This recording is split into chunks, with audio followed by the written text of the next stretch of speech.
from Biafra's Got Talent. We are letting Biafrans know the reason why we should remember those who gave their lives for us, those who died that we may live. You died to end my suffering. You died fighting for my freedom. Your blood is the seed of redemption. You are my inspiration. The deed no wrong with them, military shots at them. 67 to 70, we remember them. 2016, 38 May, memory still lives in our mind till today. Wonder why they refuse to publicize the genocide. The world media turn blind eyes to our plight. It's time to arise, land of the rising sun. Let's rise one more time, let's rise. Yo, we will never forget our fallen heroes, those who gave their life for us. Onitsha massacre, Ipocha massacre, Aba massacre. We remember you. Alright. Tell them I got that day. Remember when me tell you say I got that day. Yeah, I remember that one that called us a prospero. But the way you go like a papa nuku. But them way boniro, me tell you what I look pandi, what pandi samiro, me tell you what I day. For me the fella, the rasta man, I tell you what I do. Me know that you come, me tell them I want to promise you something today.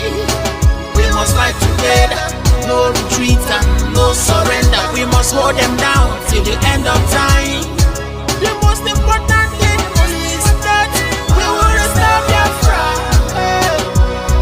May your soul rest in peace. I look up to the sky with tears in my eye. For other Biafrans and for freedom had to die. We will never forget you as the days go by. You are always in my heart, you'll never be apart. They fought for our freedom, they died for our freedom. They fought the Nigerian soldiers in the war front, without food, without guns, for our freedom, for our life, for our own good, for our children. We love them, our heroes, we want them. My heart bleeds when I saw them slain. Where will I be now if not then? They will remain indelible in my heart forever, forever, forever, and ever, and ever, and ever. We serve in your plantation, and the way you paid us back with your bloody starvation. We play in our history that the death of my people is a mystery. No going back to get to a victory. I had a voice now call for vengeance. I never get bombed, I'ma blow like a vengeance. Yo, we will never forget our fallen heroes, those who gave their life for us. Onitsha massacre, Ipocha massacre, Aba massacre. We remember you. Alright. Where will I be now if not you? You died at Mali, Mali, Mali, Mali, Mali, Mali. They were starved to death because of our freedom, and they paid the debt for our freedom. Flag high for those that died in the genocide, fighting for you and I. There is pain in our heart, we bleeding inside, tears in our eyes, so I'm following you. This is for my fallen heroes. Keep them on the patient people. It's like I'm looking at myself in the mirror.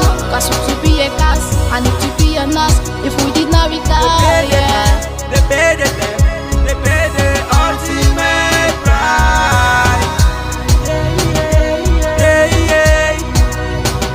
They died for me, for the freedom of unborn child. We live for the legacy.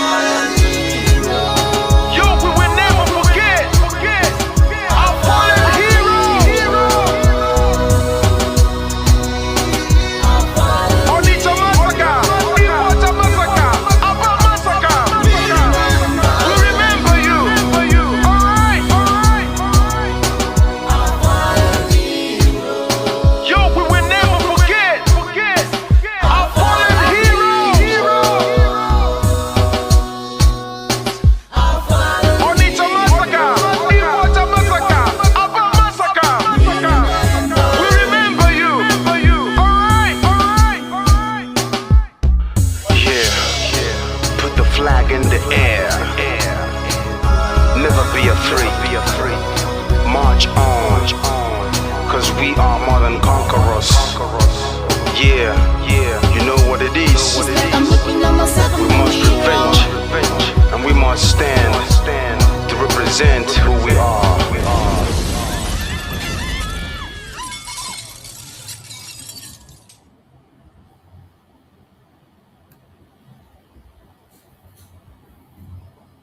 Fight on, brave boys, fight on, heroes of our fatherland. Pursue the enemy, harass him, destroy the invader. March on, brave boys, now that victory is in sight. March on and hasten the disintegration of the enemy already set in motion.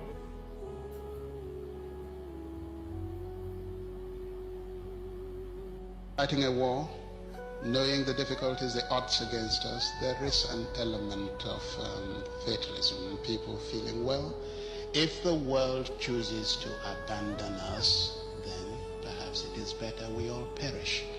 They don't ever consider a Biafra not free. They believe in either Biafra free or no Biafra at all. That means none of us living to see it. I need Biafra freedom. We Biafrans, we need Biafra freedom. For this, I decided, even to die, that Biafra must have its own freedom. I want us to work systematically towards the establishment of a good, progressive and democratic society where all vestiges of privilege and social injustice will be abolished, and the rich contribute more for the welfare of the poor.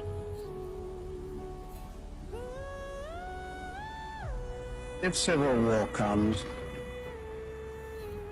and I do think it is imminent, you're quite right, it will for us be the price of freedom.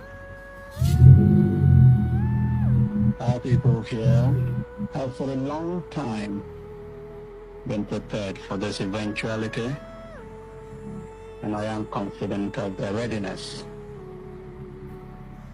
I think that when it does come, that the people on the other side would be surprised as to what they're going to get. And I'm confident that it will not last long. We'll surely come out as a nation because we're fighting a just cause. Even a little child on the street will tell you this. We shall never go back to Nigeria again. God's grace will surely emerge as a nation. And so, as far as this war continues, we'll fight to the last man. This is what Biafra is, the end of the journey for a persecuted, massacred, pursued people. We have made all attempts at a democratic resolution of this crisis. I have offered open elections, plebiscite. I have offered just an open carte blanche suggestion, anybody who can find a democratic way of finding out the wishes of the people, let him suggest it and we will go for it. Another Savior, holy, holy, holy, holy, Adimegujuku. Another Savior, holy, holy, holy, holy, Adimegujuku. Another Savior, holy, holy. If you do not believe in what we are doing, then you better get out. We're not going to stop. God knows we can never stop until Biafra is restored. We are peace-loving people. We abhor death and killing of another soul. It's in our nature, that's how we are. But because of that, they have been coming and killing us all these years. We've kept quiet. They've been killing and killing and killing quiet. We have a case at the ICC We have a case at Africa Union. We have a case at what else again? Pending before the UN in New York. We've been to Geneva to tender our case. Before UN, till today, nothing. In fact, the more we complain to them, the more they come to abduct and rape our children, the more they come to kill us, the more they want to take over our land and our forests. And who told them that's going to be possible in our time? In a time, in a movement that I lead, you think you can come into our land and take it over? Oh dear. That means you don't know who we are.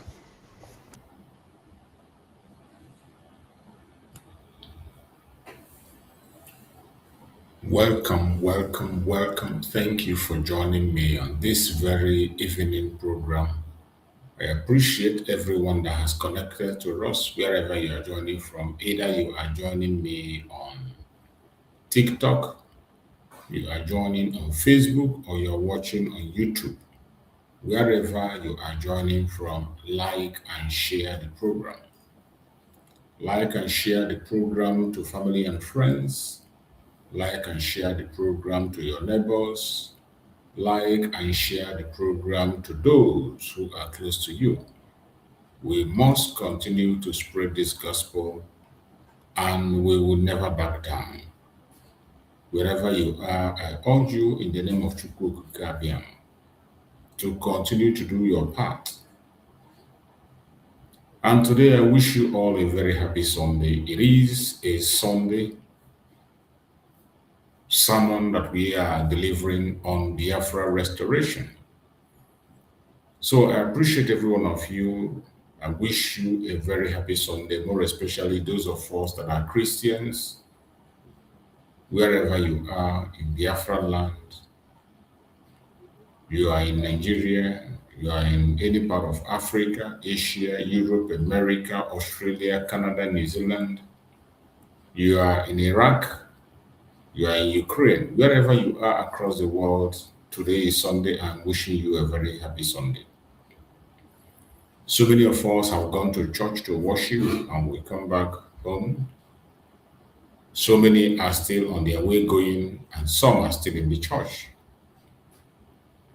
And I want to ask every one of you Christians who are part of what we are doing, did you pray for Biafra today? I want to ask you, did you pray for our Supreme Leader, Nnamdi Kanu, today?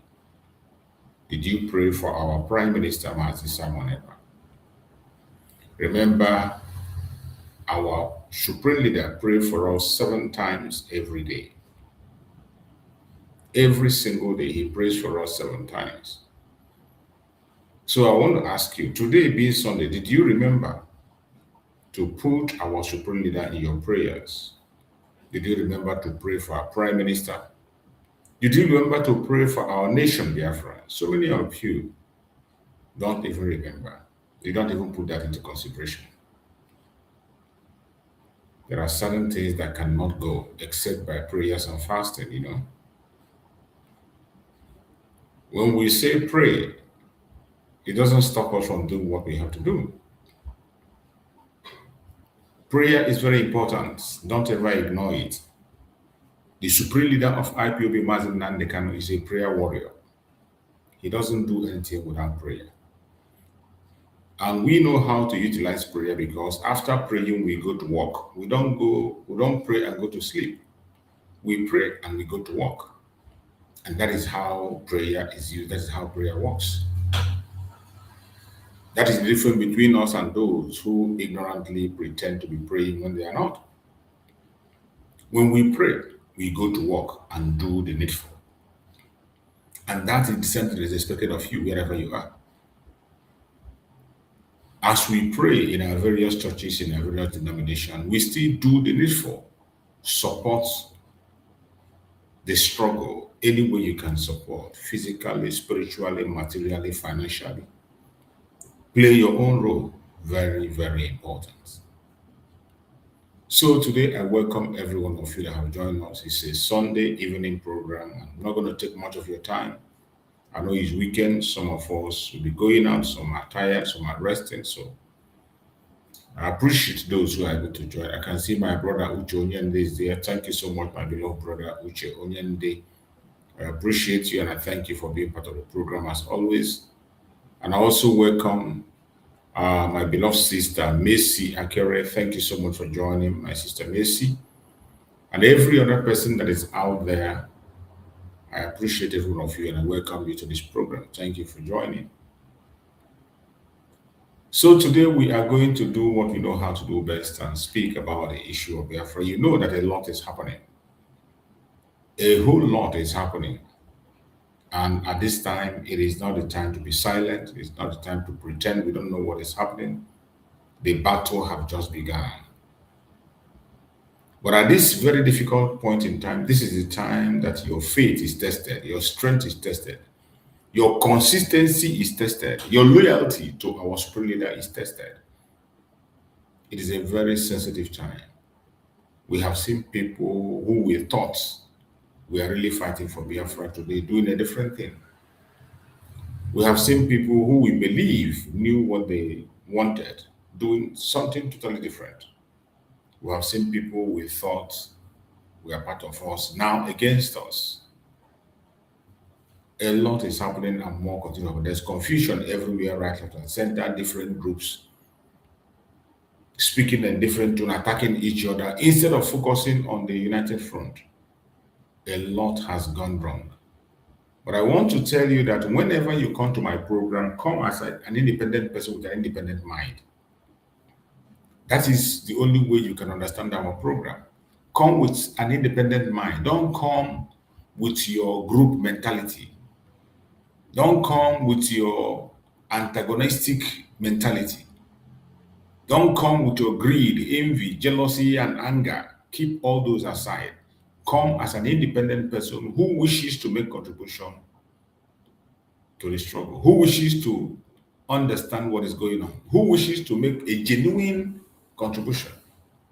If you have a superior argument, you are entitled to it. You have the right to your superior argument. If you want to share with us, all you need to do is to request for link. I send you a link and you come and you share your views. That is all it takes. It's a very critical and important time. We have seen what Nnamdi Kanu is doing, trying every possible way to unify us, even from Sokoto, all the way from detention in Sokoto. He is fighting to unite every one of us to make sure we speak in one voice. Master Simon Ekpa is doing the same thing from Finland. Their concern is that we speak in one mind and in one heart and pursue the unity of purpose. They recognize that we can have our differences, we can have different opinions, we can have different ways of doing things. But the important thing that they are talking about is unity of purpose. The purpose for which we gather in every platform, in every mushroom groups, is for self-determination. And it will not do anybody any good for you to be attacking your brother and your sister every day.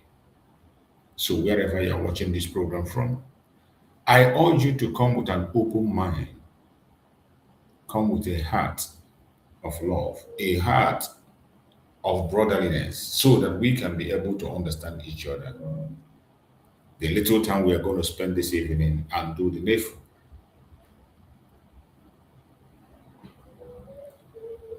Wherever you are joining us from, every one of you that is joining, I say, may the grace and peace be unto you from God our Father and from our Lord Jesus Christ. Wherever you are joining us from around the world, I welcome you to today's sermon.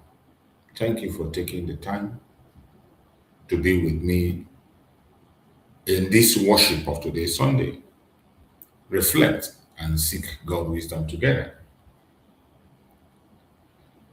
Our world continues to face many challenges across different nations, community, wrestle with conflict, insecurity, questions about justice, concerns for the safety and well-being of ordinary people. Many families are grieving.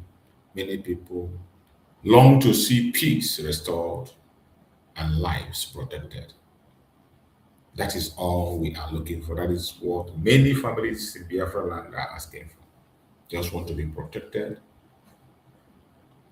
Just want to see peace. As Christians, we are called not merely to react to difficult circumstances, but to seek God's guidance in everything we are doing. And Biafrans, we know, most of us Biafrans, we are Christians. Majority of Biafrans are Christians. And you cannot deny that. So wherever you are, try as much as possible to do your part and do not allow anybody to distract you. When we are asking for justice today, it is not just that we are asking it, it isn't by faith. Naturally, justice is something that is required by every human being. Throughout scripture, God repeatedly called his people to defend the vulnerable and to act with fairness. So what we are doing today in this agitation is the work of God. What we are doing in Biafra agitation is the work of God. And if you are a Christian and you are not part of this agitation, your Christianity is questionable. If you claim to be a Christian and you are not part of this agitation, you are not part of this struggle to bring freedom to the people, it means your Christianity is questionable. Because throughout scripture, God repeatedly called his people to defend the vulnerable and to act with fairness. Isaiah urges believers to learn to do right, seek justice, defend the oppressed. So why wouldn't you join us today in what we are doing to pursue our freedom? Psalm 82 speaks of defending the weak and the fatherless. That is what we are doing in this struggle. And that is what we are calling everybody to join us and do. More especially Christians across the world, wherever you are. It's unfortunate that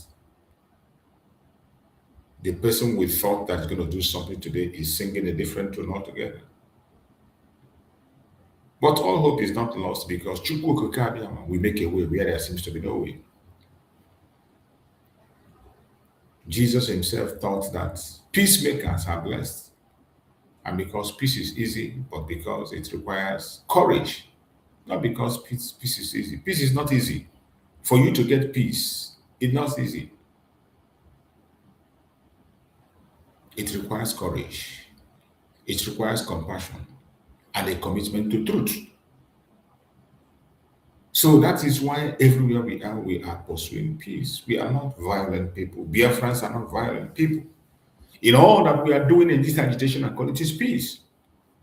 Mazen Nnamdi has only you call it just for referendum. Conduct referendum. Let the people decide. He wasn't forcing it's not as if he's forcing it on anybody. No.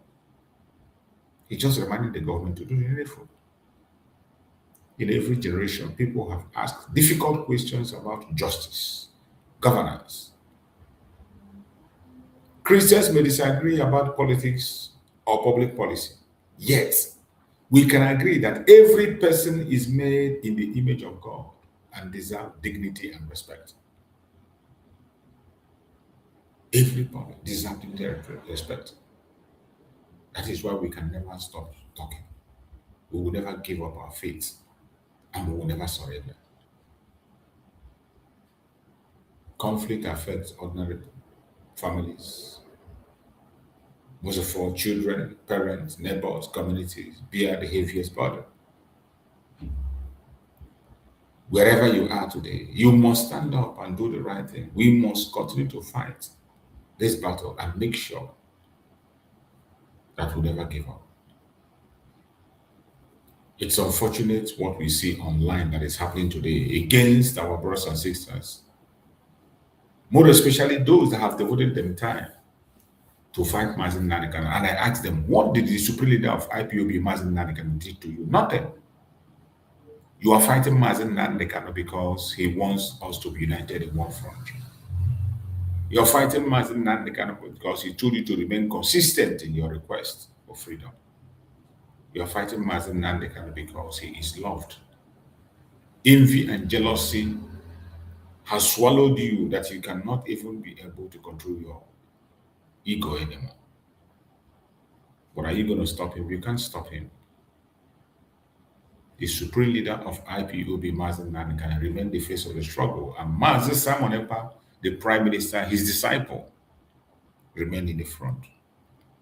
There is nothing you can do about it. Recently, people have begun to visit the videos. You know, for a very long time, just like the Department of Sabotage of Attack, we have seen what they are doing and what they are capable of doing, and we started warning on time. But unfortunately, people did not listen. People didn't listen. We live in an age of constant information, news, social media, and personal testimony. Can all shape our understanding, but they won't also be complete or conflicting. Spiritual encourages us to seek truth carefully, to listen before we speak. In anything you are doing, seek truth carefully. Many of us today are believing lies. Many of us are living a life of a lie. Some of you, you are hating your brother because of a lie you were told about him. The Biafra agitation has become so contaminated that it is difficult for you to know who is who this time around. And most of the war we are fighting today among ourselves is based on lies. Based on lies without evidence. All you do is call your camera and abuse people, insult people, and damage their reputation. Why don't you spend that time on speaking about the restoration of Biafra? There are so many things to expose about Nigeria that is holding us captive today. The zoological republic that is holding you and I captive, not allowing us to make a move. Why are you not bothered about them? All you are interested in, any place, any person says anything online, you go and watch. Some of them, you think they are coming here to watch. They are just coming to watch and see when you will make a statement that doesn't go with what they believe in their group. You have your own group. Nobody's against your group. Nobody say close your group. Focus on the objective of that group. If sincerely your group is for the restoration of Biafra, you're supposed to be busy. You wouldn't even have time to talk about somebody. You wouldn't even have time to go and watch who said this and who said that. But because some of us are just in a group where we gather to gossip, where we gather without any project to distract, that is why you have more than enough time to see those who call you and those who didn't call you and begin to castigate people with lies and propaganda blackmail. It is very important to listen before we speak. Listen before you speak. Listen carefully. And to avoid bearing false witness. Many of us are bearing false witness today. Many of us. I see some people even on my comment section, when I'm preaching my message, they come and write something they know nothing about. You are defending something that you don't even know jack about it. You're defending rubbish simply because you feel that you belong to a group and you must protect a group, whether they are lying or they're telling the truth. You can't even ask question in the group where you belong. Simple question. Ask question. A lot of lies are being told. A lot of lies. Against the painful things against ourselves. We know that it's always propaganda in the course of politics, in the course of agitation. There are maybe some propaganda. But why do you devote your propaganda energy against your own brother and your sister? Look at the effort the DOS is putting today to bring Mazen Nnamdi down. This is the effort they could not be able to put to bring him out. Look at the effort the DOS channeled, the effort they put to make sure they bring Mazen Nnamdi down. They went extra mile, conducted false flag operations in Biafra land, take innocent life, brought evidence, uses and evidence against Mazen Nnamdi. But they can't do the same when it comes to their freedom. They cannot go extra mile to make sacrifice to see that their freedom comes. Misplaced priority. The same thing they are doing today against Mazen Nnamdi. If you go on their platform, they are going to approach people to help them to talk on different, even when they know that whatever they are saying cannot hold water. Nothing, every nonsense they are saying cannot hold water, but they channel all their energy on attack against a man that made them. We must avoid bearing false witness. We must avoid bearing false. And most of us, Biafrans, we are Christians, so we claim to be Christians. Some be Jewish, and some traditional believers. Everybody called Chukwu Okike Abiyama. More respect, majority Christians. And you bear false witness. You tell lies about your brothers and sisters. I thought that Christians should value accuracy. As a Christian, today is Sunday. You should value accuracy. Before you report a sin, value accuracy so much. Make sure you are accurate in your report. In those things you are speaking about your brother or your sister. You must value fairness. You must be fair. As a Christian, you must be fair. As a Biafran Christian, a Biafran believer, because most of us, we love Chukwu Okike Abiyama so much that we don't say anything without mentioning God. That's why it is always in our name. Most of our name, God is in it. We need to value fairness and integrity in how we discuss public issues. We must value accuracy, fairness, integrity on how we discuss issues in public.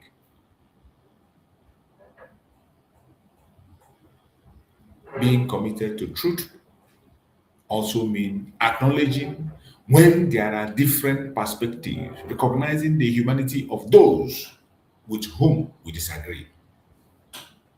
Because we must disagree.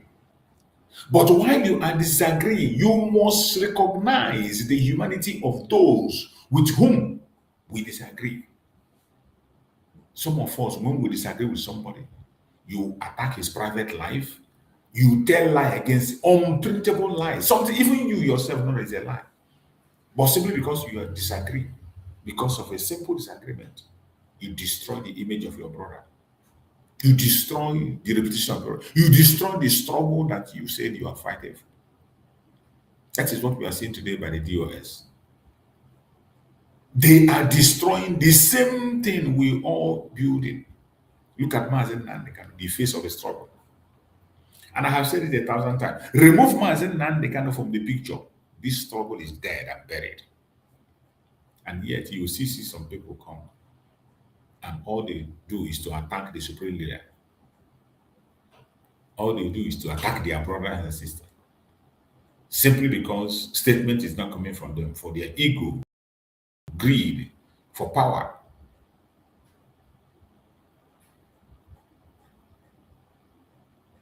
Every one of us must know what to do and do the right thing at all times. We must continue to pray. As people that believe in Chukwu Okike Abiyama, we must continue to pray. Pray for those who suffer. Pray for our leaders. Pray for justice and pray for peace. That is why when I was starting, I asked, how many people, how many of you today remember to pray for our spiritual leader in their churches? How many of you? How many of you remember to pray for Prime Minister when you get to church today? How many of you remember to put Biafra in prayer in your churches today? But you will remember to come and saga your brother. You remember to come and that somebody spoke something about your group yesterday. You want to attack the person. You're waiting for the person to come and line again so that you come and challenge the person. But when it comes to sensible things, you don't remember. We must care about our neighbors, our brothers and sisters. Regardless of our differences, regardless of our disagreement, we must care for each other. We must show act of kindness, compassion. We must show act of kindness and compassion at all times. These are powerful witnesses to the law of Chukwu Okike Abiyama that we all call and believe. We must reject hatred. There is so much hatred today. Among us, the Biafrans, more especially the Igbo Biafrans, there is so much hatred. And that is one of the things that is drawing us back. So much hatred.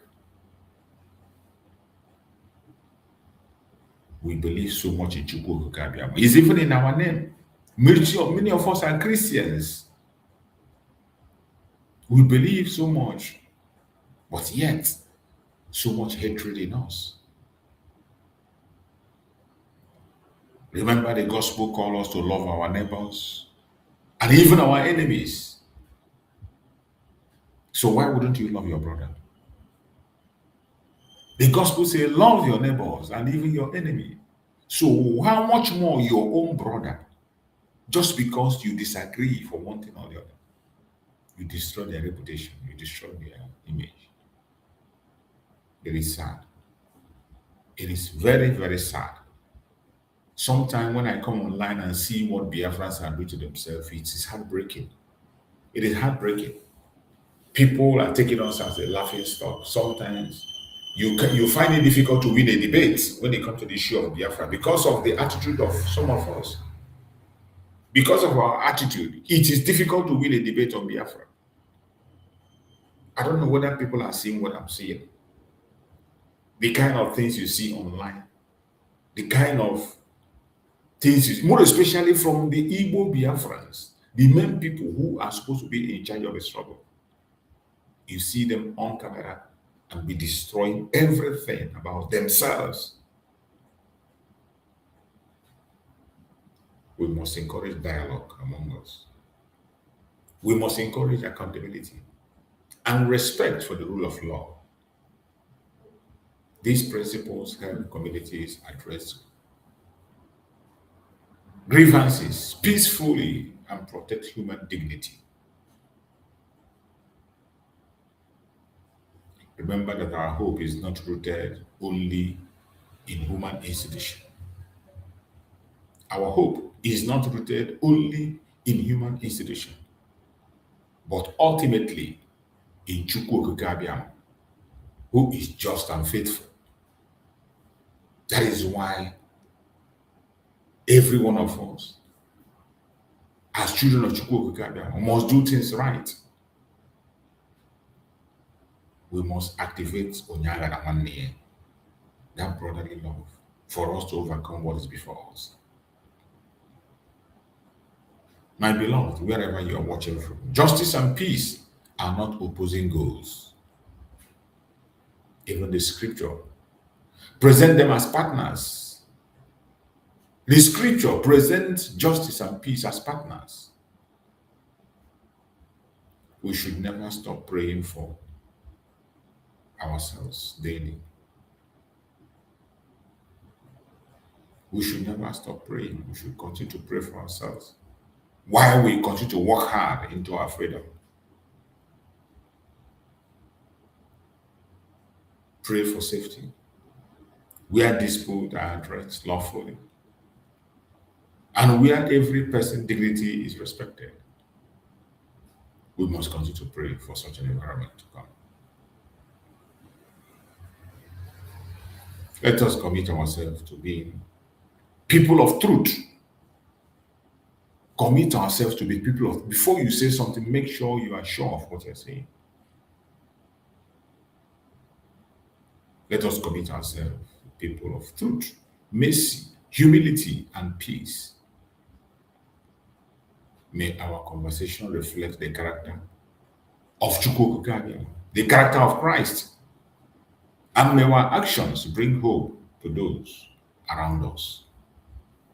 Our actions today is not giving hope. When you go online and see what the Biafras are doing, does it give you hope? I'm asking. Does the attitude of Biafrans online, their character, their behavior, does it give you hope as a Biafran? Are you proud? The attitude of some of us, we know we have very intelligent Biafrans that are making us proud. But some of us, when you see the attitude and what they do, you cover yourself in shame. I pray that our actions bring hope to those around us and to us. Wherever you are watching this program, I urge you to stay strong. Do not get discouraged. And this evening, I am going to bring a program from Biafra Radio, a program that was heard by some of our sisters in Biafra Radio of IPOB. I'm going to play the program so that we listen.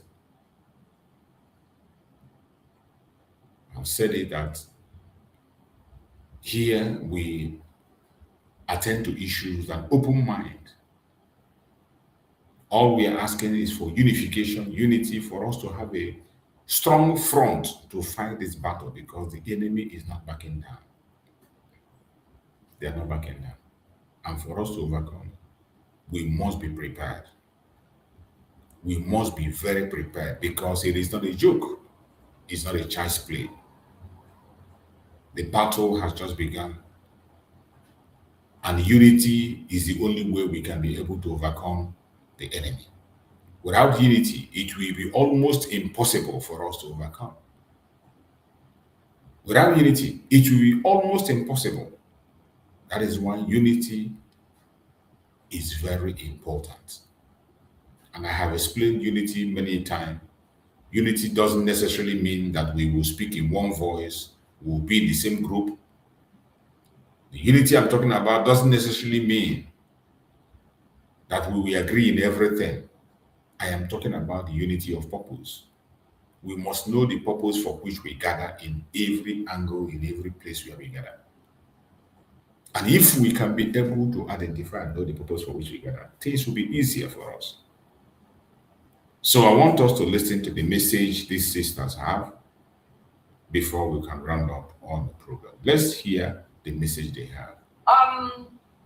Good afternoon. Greetings, Biafrans. My name is Njideka na Canada. I'm greeting you people from here this afternoon. I am a Biafra. I live in Canada. Thank you and remain blessed. Thank you so much, the Lioness. Thank you for your introduction. Great Biafrans, like we rightly told you, we are here to preach the gospel of freedom, the gospel of redemption. But first, I would like to, call and salute and greet our Supreme Leader as our custom demands. We salute you, Nnamdi Kanu. We thank you for everything that you have been doing and you continue to do for our generation unborn, for sacrificing your freedom for us. We are all out here while you are in jail for the quest for freedom. We want to appreciate you, and we also want you to know that we are standing tall behind you. There is nothing that will ever make us back out. We stand solidly behind you. We want to also use this opportunity to call on the Creator, the God of the universe, to continue to strengthen you as you keep on, holding on to your words, because you told us that you will never disappoint us, and you have proven yourself worthy as a leader that you are. So we thank you, our Supreme Leader. Continue to do the good work that the Creator called you to do. Thank you so much. And also this time we use the opportunity to thank our DOS, HOD, Mazi, Chris, Mwogu, and all the members of the DOS. We thank the members of the Biafra Radio, and also the Biafra Vanguard Media, all IPOB members all over the world that are standing tall and fighting the enemies, making sure that IPOB restore back the peace, the love, the unity that used to be there before our leader was kidnapped. This said, I would like to stop here and then we go into the topic. Great Biafrans, today we are about to do something that is we are known for. The slogan of this very struggle is IPOB One Family. We are not called One Family just, for fun. It's because we act it. We live it, So our leader is an example. He also made us to understand that without unity, there is no way we can succeed in this quest for freedom. We all know that the enemies have been using this divide and rule tactics to divide us, to separate us, to make us feel we are not one people. But there is one thing that our leader did. There was a program our leader did in the past. That program was explained in detail. And there is no way you can be a Biafran and you will still doubt that, oh, you are not sure if you are a Biafran. Like I said rightly on one of my programs, that I am talking as a Biafran today is because our leader made me to understand that, yes, of a truth, I am a Biafran. Okay? So our identity was lost past because the Fulanis, they did everything to make sure they set confusion in our midst, giving us different kind of names like South, Coastal Region, Interland, Niger Delta, etc. So as a true leader that Nnamdi Kanu is, and somebody that is very strategic and have understood the mission and the propaganda, the agenda of Nigeria government, there is need for him to unite us together. Our internal leader, Ojukwu, General Ojukwu, Odumegwu Ojukwu, did a very wonderful work. We knew what happened and how the Nigerian government used food blockade. If not, the war would have been, victory. So he did a very wonderful work. But there was one thing that was missing as at then. The era we are living today is a technological one, whereby informations are diffused very fast on the media. So this is the advantage Nnamdi Kanu has used to be able to bring us together, and we are united today as one big family. So dear friends, we are here to talk about the unification of Biafra. What is unity? Unity is coming together, in one value, in one, way, one structure, one, everything that you do as a people has to be one culture, one tradition, one value system, one way of life, okay? As a people that we are, we know we are all from one region, which is the old Eastern region. But the Nigerian government have, tried to divide us like piece of cakes, and some of us, we are seeing ourselves as not one. But today, that has been broken. Our leader has broken that chain of division, divide and rule. We are now one people. Wherever you come from in Biafra land, Ijo, Ishekri, Isoko, Uro, we are one people. Let me take an example. If you put an Igbo woman or Igbo woman, Isoko woman, Ijo woman together in one place, there is no way you can differentiate who is this and who is the other person, because we have the same body structure and we have the same fashion. But if you have to bring a Fulani woman in our midst, immediately somebody can be able to identify the Fulani woman because the body structure is different and the fashion is also different. Even the hair is different. So we as one people that we have, the only way for us to be able to succeed in this quest for freedom is for us to continue to keep the legacy that our leader has put in place. So we are going to play a video for you where our leader, explained in details what makes a people one. In the case of Nigeria, whereby they say one Nigeria, it is because we are not one. We have never been one. That is why they are using this word one. We have never heard any countries claiming to be one all the time. One Ghana, one Cameroon, one France, one people. Countries don't use that kind of words to identify themselves.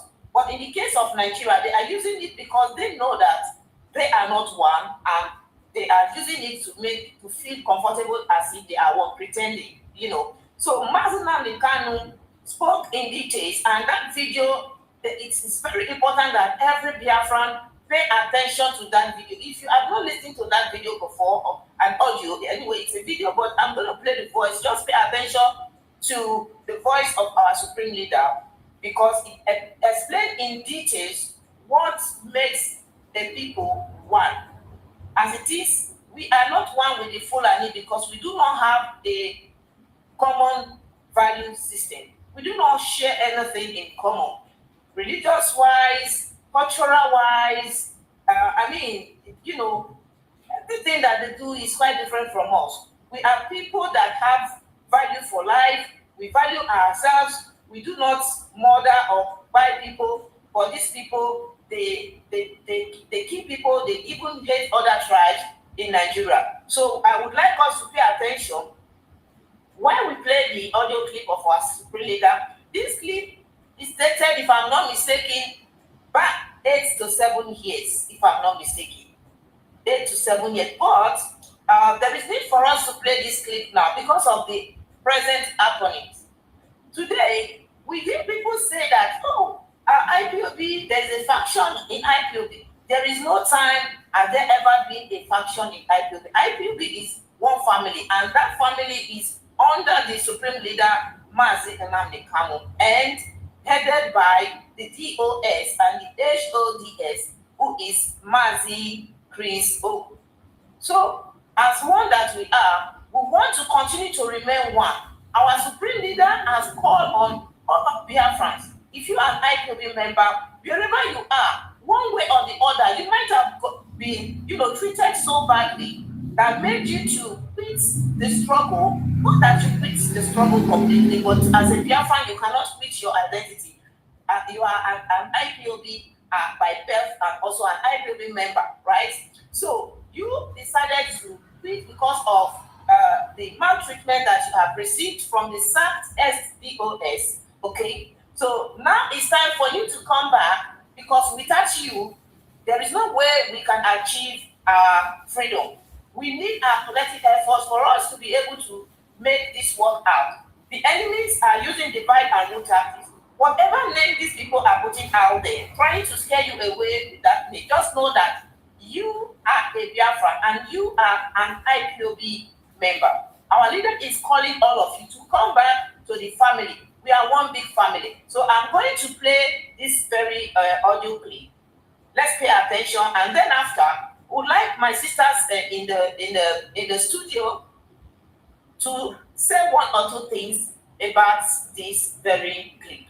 In this clip, it was well analyzed, the tradition and the culture of our people. We know that in Africa, we say that Africa is motherland, okay? So why is it called motherland? We are still going to discover that in this very clip that I'll be playing for you. So let's pay attention, please. Thank you.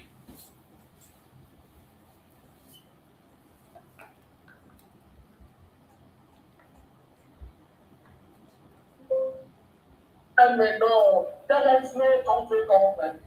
It is our responsibility to highlight the 90 places of the government and we know there is no country government that is there not government. As you are traveling along, you will see many people, you will see many women, you will see many traditions, you will see many cultures. But as soon as you see women tying to this rubber, you know you are the land of Biafra. Anywhere they stop tying to piece of rubber, you know you are at the boundary of Biafra. He was flabbergasted. He couldn't understand it. And then I proceeded to say to him, do you know the meaning of a nation? He said Nigeria is a nation. I said no, Nigeria is not a nation. It is not even a country. Nigeria is a contrast, whereas Biafra is a nation. And he was wondering, he kept pressing me, how can you say Biafra is a nation? It doesn't exist. And I said to him, Biafra has been existing for over 5,000 years. Biafra existed before Zamora came.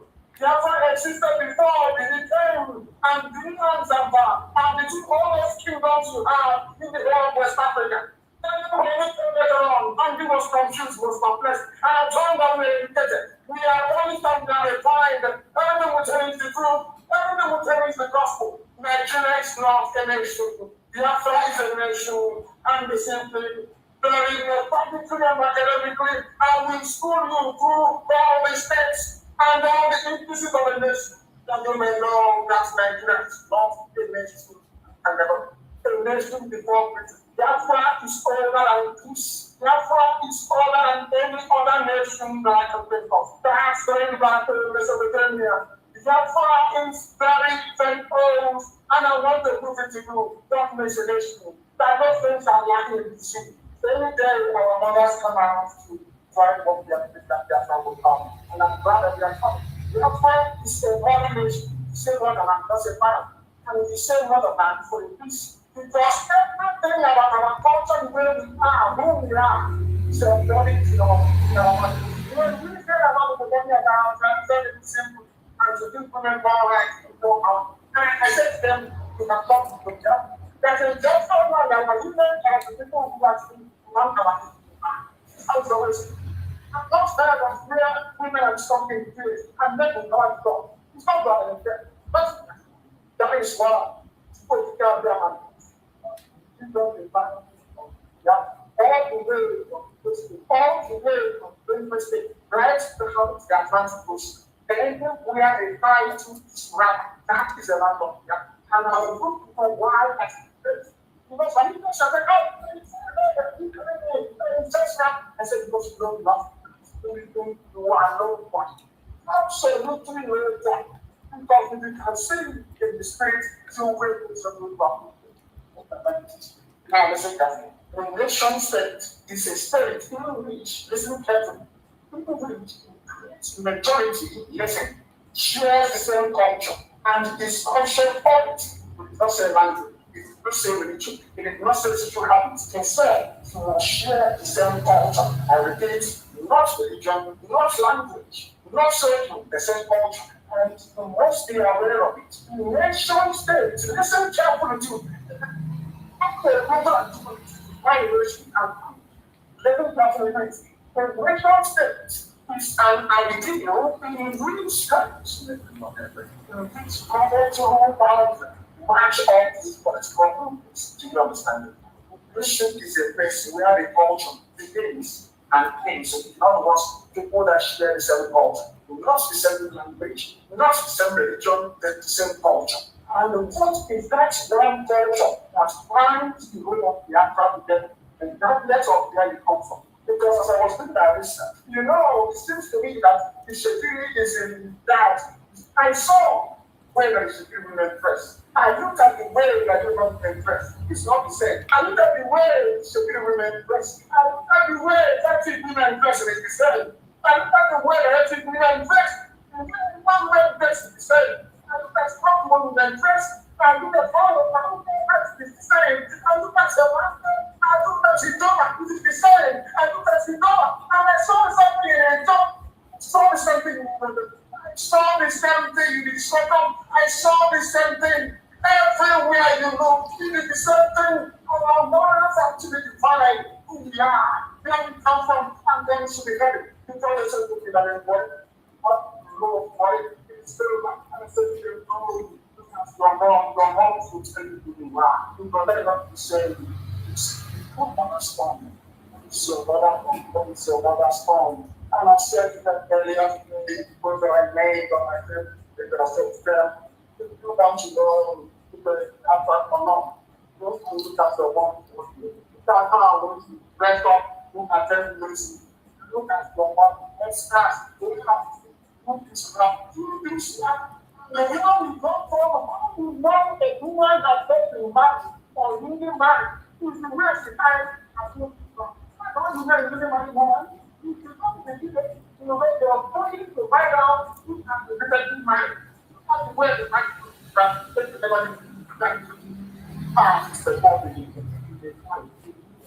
People land all over because I don't know it's people. You know, you look at initiative. Initiative. They can't move this one. And John, this one. Let's start and laugh. Everyone. Look at your work. From all the way down there from. The picture of the little man.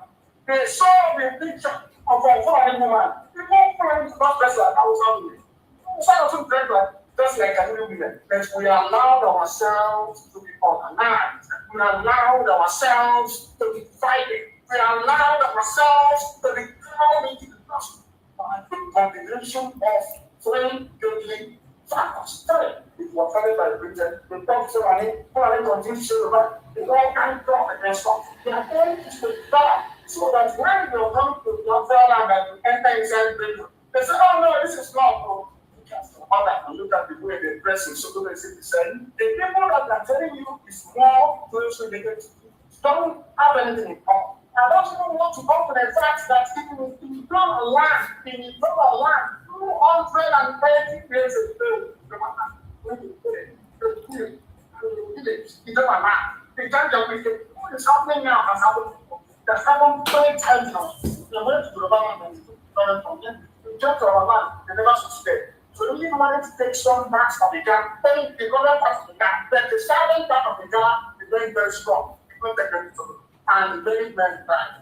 If you're from one breastfeed and have an elderly man, anybody who is over 100 years old and has done all the things you have ask those man ask you. If your father ever telling you about it's not only related in your village, but there was a time that were no men in my mind. There's even men not to get to my mind. If they get to women, sometimes don't do what they want to say.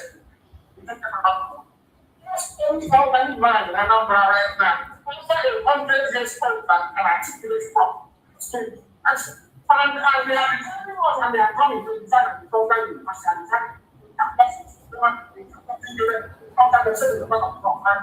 What is the title of the overall traditional ruler of Yoruba? It's called Oji Ijoba. Oji Ijoba means only Oji Ijoba. A simple human word. Oji, someone is Peru. Oji Ijoba is called. They have 4 attributes. The year of their 4th child, the year is and somebody is asking for what from my will come to them. People are so powerful you that is telling that people are so good. He cannot even differentiate between an evil one and a good woman, or an evil woman and an evil woman.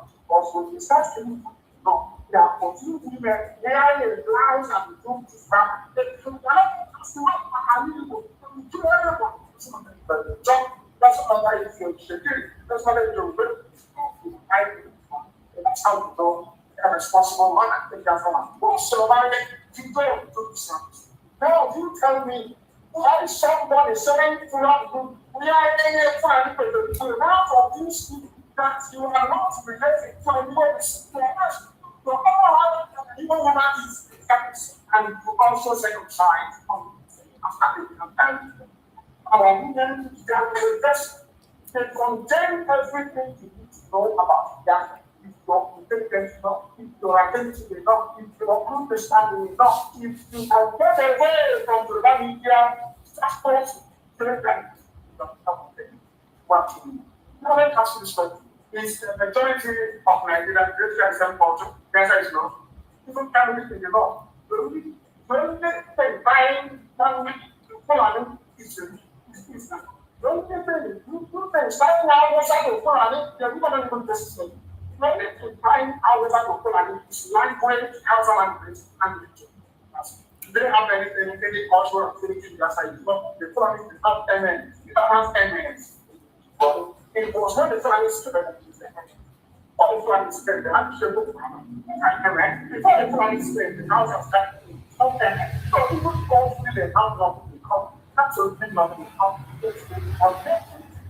You see, and stupidity of making real funds in contraction for Nigeria. It's just very fun. But the thing that binds the nation together is cultural affinity and the conscious of it. It is their consciousness that the white man removed through police function. It is that consciousness that it's already removed through creating this war.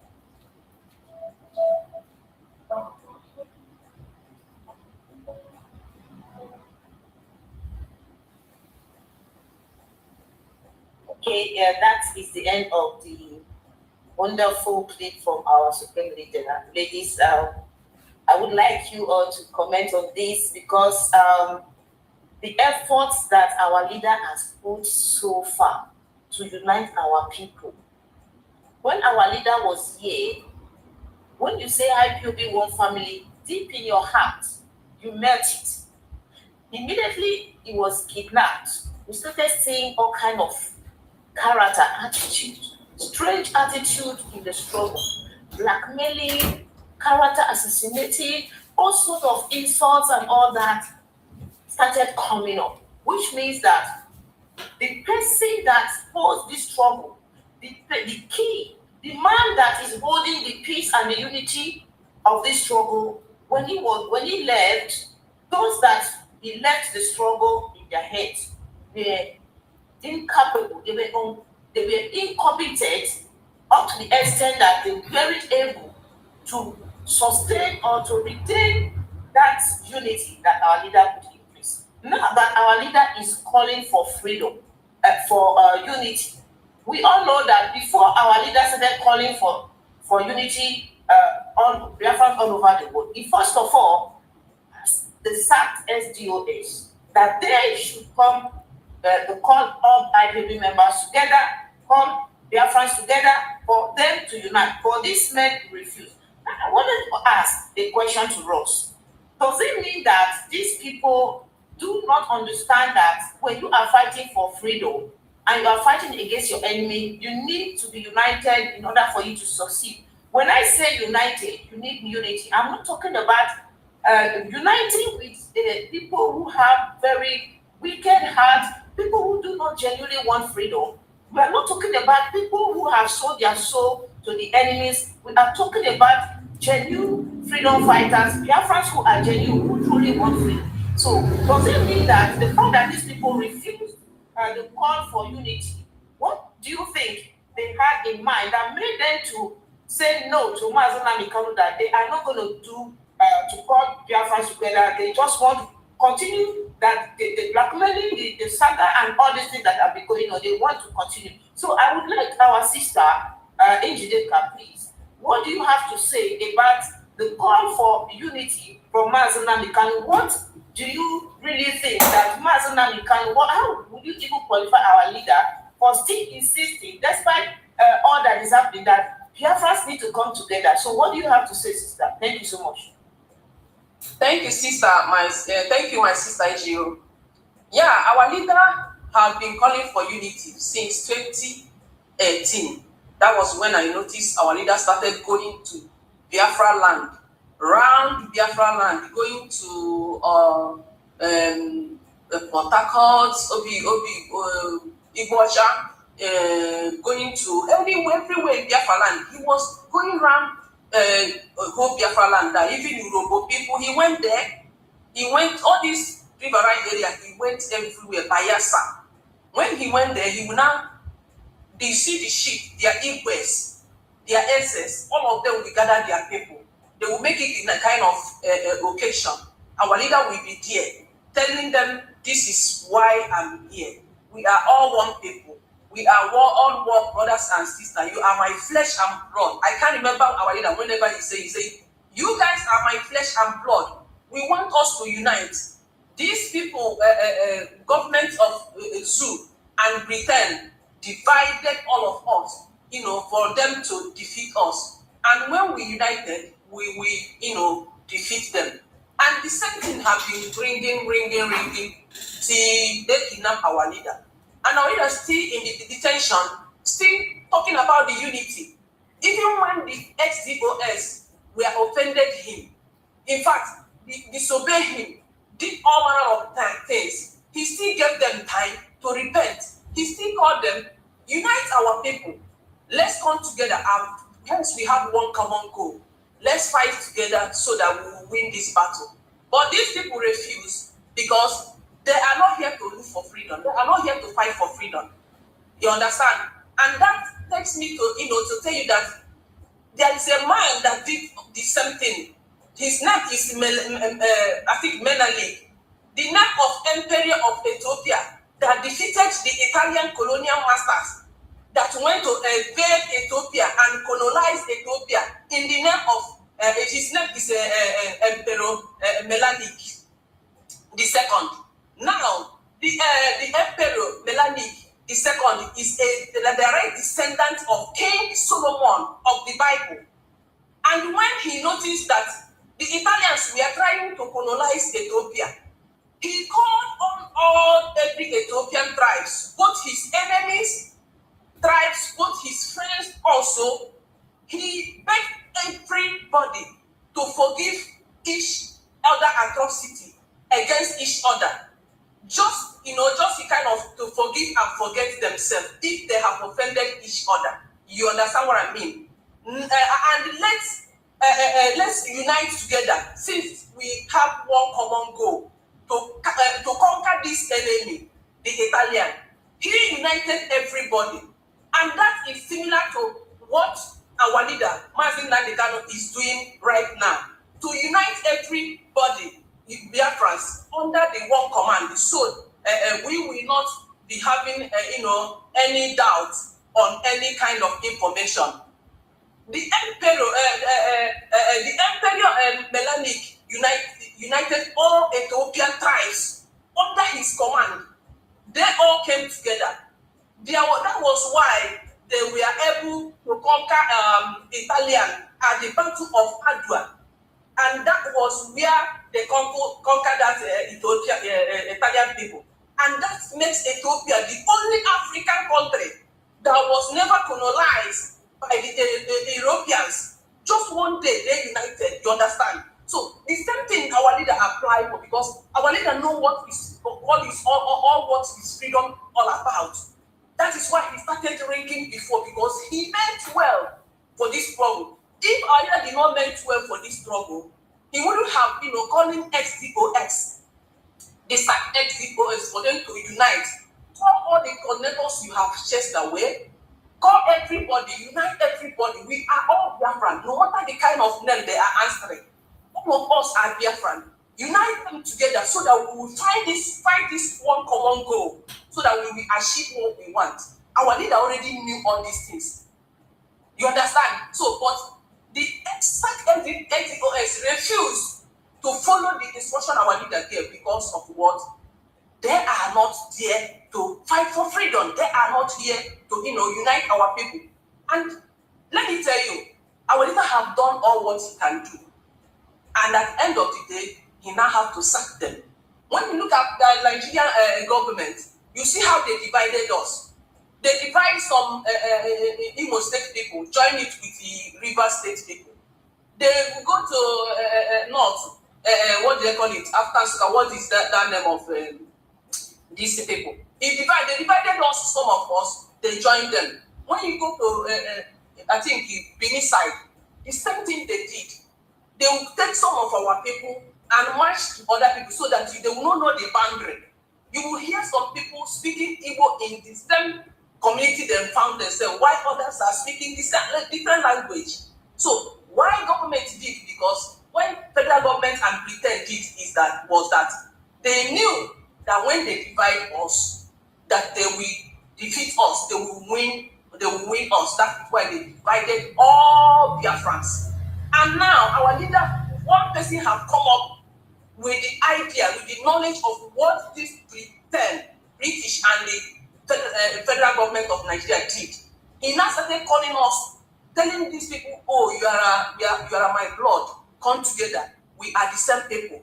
When you see anybody tying two wrappers, you will know. When you see people using 4 markets a day, 4 market days, this thing, you will know. When they say if you are using 4 market days, you will know that you are a Biafra. He explained all these things, and now our people have opened their eyes to know why they found themselves into that mess. And still the same man, being Mazinalikan, is still calling everybody. Unite everybody, let's come together. They refuse because they don't want to unite. And that is why I can say Mazinalikan can never betray this struggle. He has tried all his best to do whatever he's supposed to do. Because he said he studied Igbo people. He studied human beings for years. And he know how human beings think. So he's following us the way. That was why when you hear him, when he was doing the broadcast, he keep on insulting, talking, the way that he will pay you. When he asked him, why did you insult people when you are doing broadcast? I hate you because you are insulting Nigerians. You are insulting people. Our leader will tell them, because I want to speak the language we understand. Without that being in that insult, we not pay attention to listen to me. You understand? So my sister, that is what you see. When you look at the Ethiopia now, Menalis is second, you see, our leader is doing the same thing, because that is history. Doing the same thing that man did. And they were able to conquer and defeat Italian at the Battle of Aqua, and that made Ethiopia to be only one country that were not colonized in Africa. Thank you very much. Thank you so much. That was a very good analysis using Ethiopia as the only African country that was not colonized by the Roman Empire. It is true that they came together, they spoke with one voice, and in fact, they defeated their enemies. So I would like you, our sister Ifi, what do you have to say about the the audio clip that we just played about the unity, or why our leader was calling for Biafrans to come together in unity? What do you have to say, please? Thank you. Thank you so much, Sister Edu. They say divided we do what? Divided we sway. Divided we fall. We fall. It says divided we fall, and united we stand. Yeah, that is the message. So it's all about being together. Coming together as one people, coming together as people. When I say people, I say those that we are really born 100% people blood. We have to all come together as one people to be able to defeat our enemies. Enough of all these people infiltrating into us and causing us, not loving each other, not being there for one another. I remember then, when we say IPOP one family, that is what we stand for. That is the meaning of IPOP one family. We are one family. This one family, we love each other, we were all together, we were doing things together, we call for protests, we do for this, somebody died, we were dead, this, that is the meaning of IPOP one family. But now, the enemies, they have kind of caused all sorts of division among us. Are we going to continue to be divided, or are we going to come together as one people to be able to achieve our goal? So, when we are divided, we cannot achieve what we are looking for. Yes, we might have different opinions, we might have different way of doing things, but sometimes we have to kind of like what united us, what is our goal, what is our vision, what is it that we are looking for? It is the freedom of our people. That is the most important thing. So let us put aside ego, and put aside our pride, and put aside, and how can we be together under one umbrella? If we have to achieve what we are looking for, the person that we all had his voice is a man and not become. It is one, unless you have somebody else's voice to join this struggle. If you had a man that kind of voice and join Biafra struggle, it's time for us now to come together, as he said. Unless you have your own selfish interests. There is selfish interest. You are not here because of our people. You are not here because of freedom. You are here because of your own selfish interest. That's why you want to remain and say we are not going to listen to what our leader is saying. Like those expelled SUS, they were here because of their own selfish interest, because of the power, because of that they have. But because if they are really here, because they want unity, they will all bring everybody together. But it wasn't so. So what did they do? They started taking people away, removing people that does not agree with what they are doing. Not really that those people are causing problems. Those people want something better to be done. But they do not want to listen to that. They now formed their own clique. They now formed their own clique that these are the people that will be with us, so that they can be able to be doing all the evil things they were doing. And then for that, they will not be able. So what am I saying? What I'm saying is a unity stand. If we do not continue, if we say no, we don't want to come under one umbrella, and which person under one umbrella, which is Mazen and the Kanu, our supreme leader. He said he called us all, we all had his voice, and we all joined.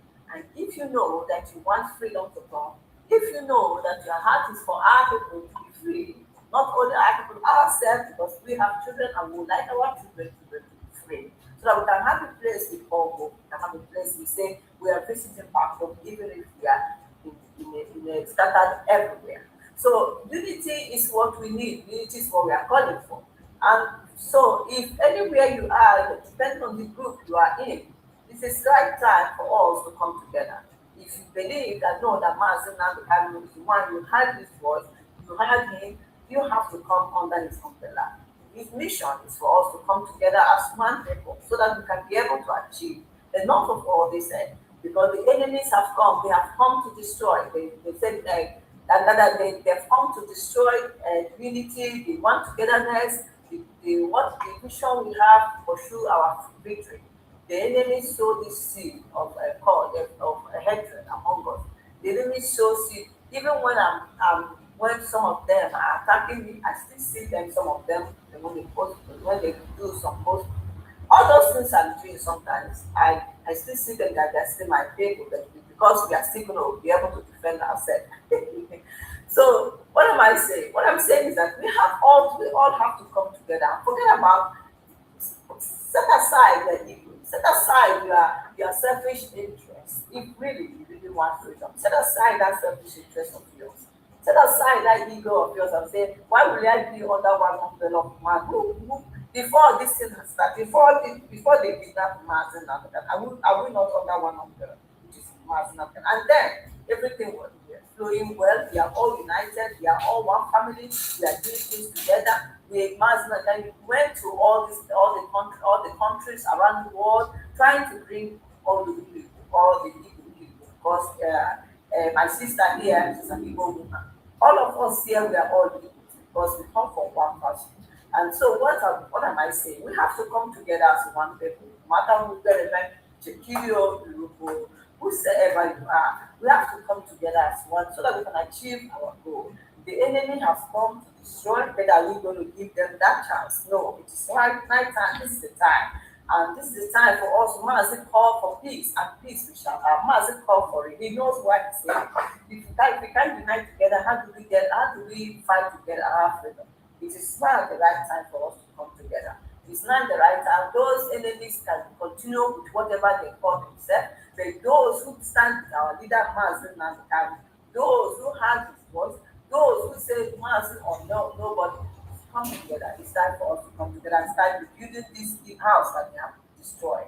We have to start rebuilding it. We have to start building the house that these wicked people have destroyed. They destroyed because of their power, because of their money, because they first love money. They love money more than they love their people.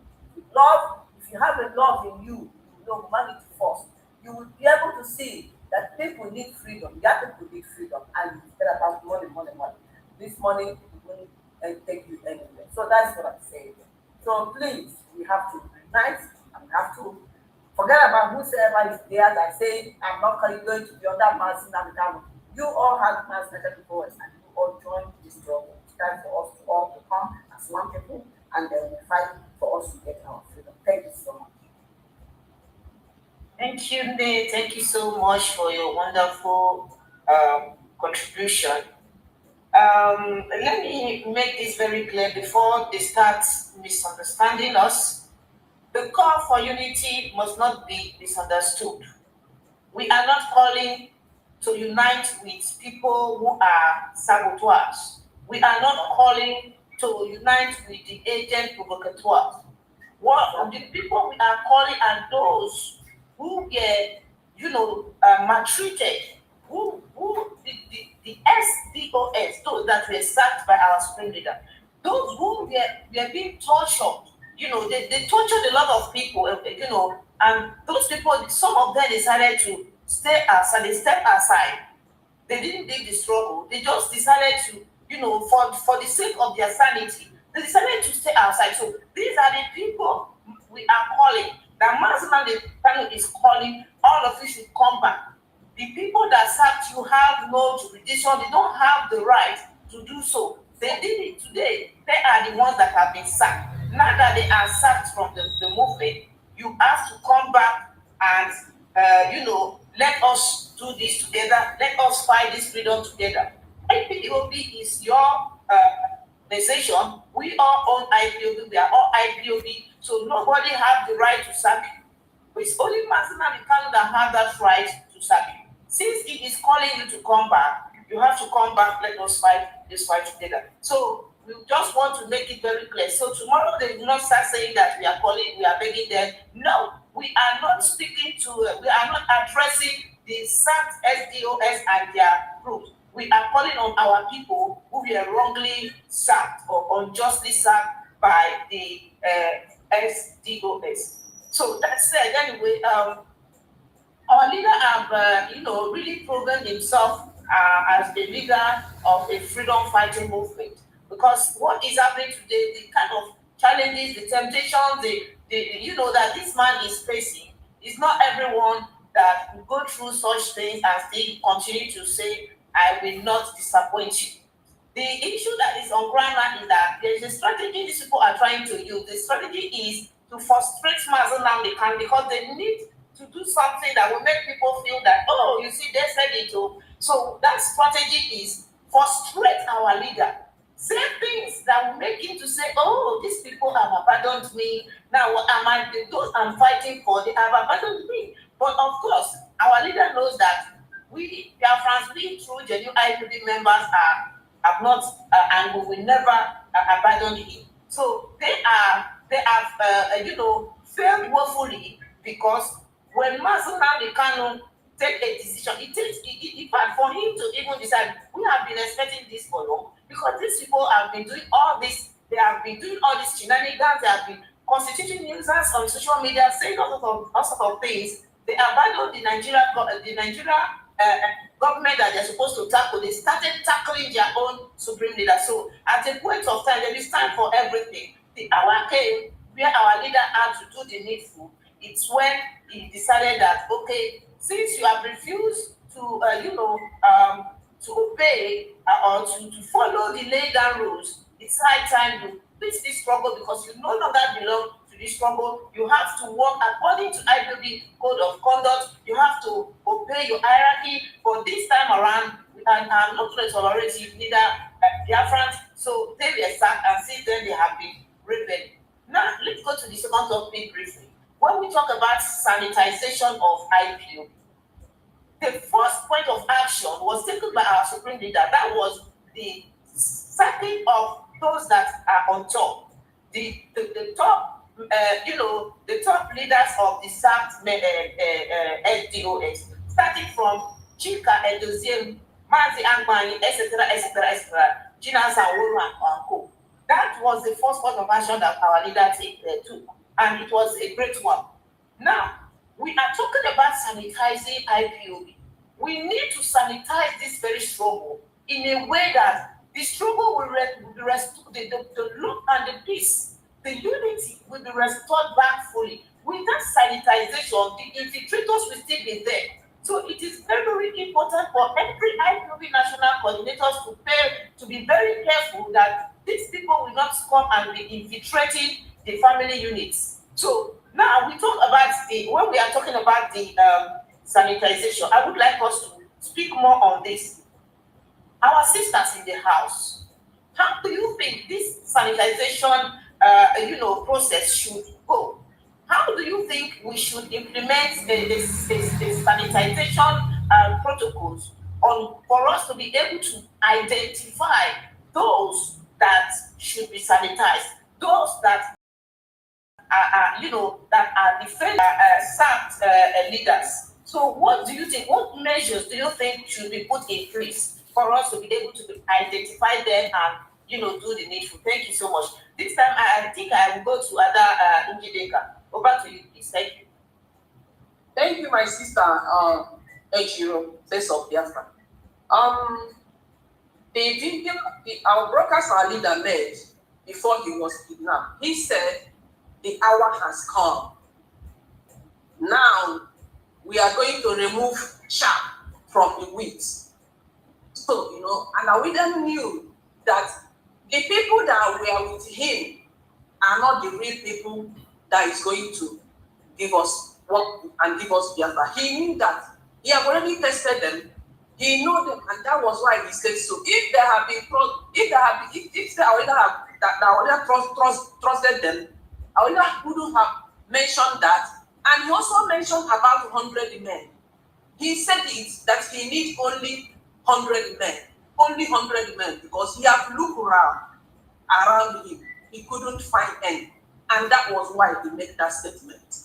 And now, you can see that that wheat, he have already removed them from that sharp, he have already removed them from the wheat. And that is to show you that our leader gave them long time. Keep on testing them. Let them vomit that thing they want. Let them bring that action that is in them for him to know the real, the good and the bad. And when he gave them all this long time to repent, that was when they displayed everything. And they brought themselves out for everybody to see and witness and, to know why they were into this fighting of freedom. You understand? So now you can see they have removed themselves by themselves. You don't need to even ask. And that is how Chukwuoki can do his own work. We have already removed them. First of all, our leader's heart is clean. His mind, everything is clean for him to give us Biafra. But these people came to destroy. They came to destroy Mazin and destroy the struggle. And now they have removed themselves by themselves. We have already know that this is the people that are going to work with Mazin and nothing that our leader have said with his mouth that have never come to pass. You can see, he said, time has come, the hour has come to remove chaff from the wheat, and this is it. And after 2 weeks, they kidnapped him after he made that broadcast. So my sister, when you look at all these things that these people are doing, these ex-DOS, let me use them as an example. You will know that these people are not real. They came to destroy. And who are the sharp? They are the sharp. And who are the wheat? The people that still stand with Mazin and they can up to today. The people that stand with Biafra and agitation to up to today. But when you look at the sharp, you can see that they are working with the federal government, Nigeria federal government. They are working with the Southeast governors. You can see it by yourself. Nothing good that we can do now, they will appreciate it. They will rather come and destroy it or come against it or gossip against it or write anything that they can see that will bring that thing down. Because of what? They don't want any good for this Biafra and they don't mean well for this Biafra. So for me, they have gone, and they will see what they did themselves. And this is not the first one. They are not the first one. They are not the second one. They are the third one that did the same thing. And our leader said, the hour has come. And I believe that the hour has come. And I believe that these present officers that our leader have appointed are the ones that are going to work with Mazin and Biafra will come. Because when you see all these tweets, you know that when our leader is doing, they'll keep on telling our enemies, look at the plans of Mazin and look at what he's going to do. Because our leader used to have meeting with them. Even if you want to go and visit United Nations, he will tell them that I'm going there. They will sit on the meeting. After the meeting, this sharp, they will still carry all those meetings and tell the federal government. That is when you come and hear that federal government went and lobbied this so firm, $9 million, this and that. It was something that they had, discussion they had that we made, through our leader made, through with them, that they leaked all those secrets. And this they have this. It started from a long time ago, not today. This is started for a long time. That is why I told you people that you see all these ex-DOS. I will still calling them names and give an example with them. Federal government sent them long time ago to come and destroy what we are doing, not today. This thing started from since 2018 when they kidnapped our leader in 2015 and released him in 2017. And our leader started, and after that our leader disappeared from Biafra land. And that was when they organized all this, their Kone something, and pushed them into the seat of, where they will, destroy everything. So my sister, you don't need to know the good. You need to know the good and the bad. We are all human beings. We have sense of reason. We have seen what they are doing, even on social media. We can see it. Everybody that brings something that is good, they will bring it down. Everybody that brings something good, they will bring that. They are all just know how to lie, fabricate stories. Bring more evidence, no evidence. 5 years and 6 years, this month making 6 years, they kidnap our leader. No evidence up to today. That is to tell you they are the real shaft. Our leader is saying that our leader said that that we are going to remove the shaft from the wheat. So my sister, XDOS are the shaft, and they have gone. Let them leave us alone and see how we are going to pilot this affair. Not like they are doing like women, or because they have paid them. So they want everything possible to bring this trouble down and bring Nnamdi down, and they can never do it. And our leader said they can do, they will never succeed. They can promise you house, they can promise you more car, they can promise you all manner of things for you to back down. But the strong one, the hardcore of IPOB, will still remain. So we are the hardcore, and now we are going to remain with Nnamdi. So we are the wheat, and they are the shaft. Thank you, my sister. Wonderful, wonderful. Well said, sister. You know, I was trying to look for one clip where our leader said that anybody that left IPOB, it is because they were not supposed to be in IPOB. That all the hardcore are still there. You know, that is standing tall. So you said it all, Adan Jideka. So I think I will have to go to our sister Ify. Our sister, what do you have to say? Because there is no way you can be working or, you know, fighting freedom with people who have different intentions. They do not have, there are different reasons why people join this struggle. Some people join this struggle for their personal interests, while others join genuinely. So what do you have to say now that we have been able to differentiate the true genuine freedom fighters and those that came for their personal interests? What measures do you think we IPOB should put in place to be able to identify these people? A lot of them will come and pretend as if they are with us, but in fact they are informants. So, sister, over to you. Thank you. Okay, thank you so much. So we have the freedom fighters, you know. Masna can say that a poor man cannot fight freedom. How can a poor man fight freedom? He can't, because once they offer a poor man money, you will say, I beg, freedom, go sit down. I want this money. Let me go and eat and enjoy myself. Then whatever they say to the poor man, whatever they say to a greedy person, not only poor, but a greedy person as well. Whatever they say to a greedy person, and this is what we want to do. A greedy person will say, I beg, accept it. I don't want to have, I don't even know how long this freedom is going to last. I mean, let me take my own and go, my own share and go. And then you will start, you know, you have all, that's how we have infiltrators among us. But as it stands, so we thank God, our sisters say we are separated, but we are still among, they will still be among us. So we have to be very careful. We have to be very vigilant. We have to know when they come and start saying, I need money for this one. I need money for this one. I need money for this one. We know that they are here because of money, not because of our people's freedom. I need money to buy a laptop. And we say, if you don't have, if you cannot be able to sustain yourself, go sit down. You don't need. We need people that are very, very now ready to sacrifice. We need people that will make a sacrifice for this freedom to come. We don't want any more paying money. Any more, I want money for tax data. I want to be among the media. I want to be no, enough. Are you be able to be able to take care of yourself? If you know you can't, go sit down. If it's only few of us, if it's only few people, move. Because this is time for us to know that this is what we want. Because some of them will come and say they want to join freedom. But they sacrifice, they will not. All they want because they have some money, there is money. Some of them want to join because there is money. So they are here to destroy. No, that cannot happen again. There must be something different has to happen. We must get it right this time around. If you don't get it right, oh my goodness, so how long? So as I'm saying, anyone that comes this time around and say they want this one, they want laptop, they want charge them this one, you say you are not here, you are not ready to join us. Go sit down. Go and sit down. You are not part of us right now because we are not separating the chaff from the wheat. Who are the chaff? Those we have separated those enemies, those people that love of money. That money is everything for them. They cannot sacrifice because they cannot make a sacrifice. All they care about give the money give me money, and because of money, see, they can't stay. Some of them are not saying it, even because of money.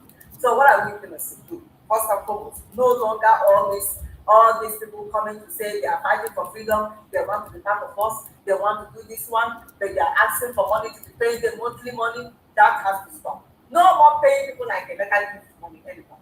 That has to stop. All these things that we are doing before, they have to stop. We have to do something different this time around. If you are not ready, don't join. I am telling you, do not join. No, if you are not ready, don't come. Because we are ready now to fight. We are ready now to see that our people are liberated from this Nigeria, that people are dying, that people are suffering. We are ready to do it. And we're ready to stand with our leader, and there should be also accountability. If you're a coordinator, no longer saying you want money to go to this place. If you cannot be able to pay price, if you cannot, before they give you any money, you have to bring here and go. You have to know how much it's going to cost you. Enough of all this coming out to fight for freedom, and then they start because they want to see Biafra is a place they will be getting money, and they will be getting. No, it can't happen anymore. It can't happen anymore. Things have to change. So our HOD, you have to make this change this time around, because what China stipulated did, you can't do it again. By even allowing their sister, allowing whoever that is their sister to be treasurer, that cannot happen in this new era we are now. It can't happen. And things has to be done. They have to be transparent. They have to be accountability. Everything has to follow due process. There must be a due process of doing things in IPO.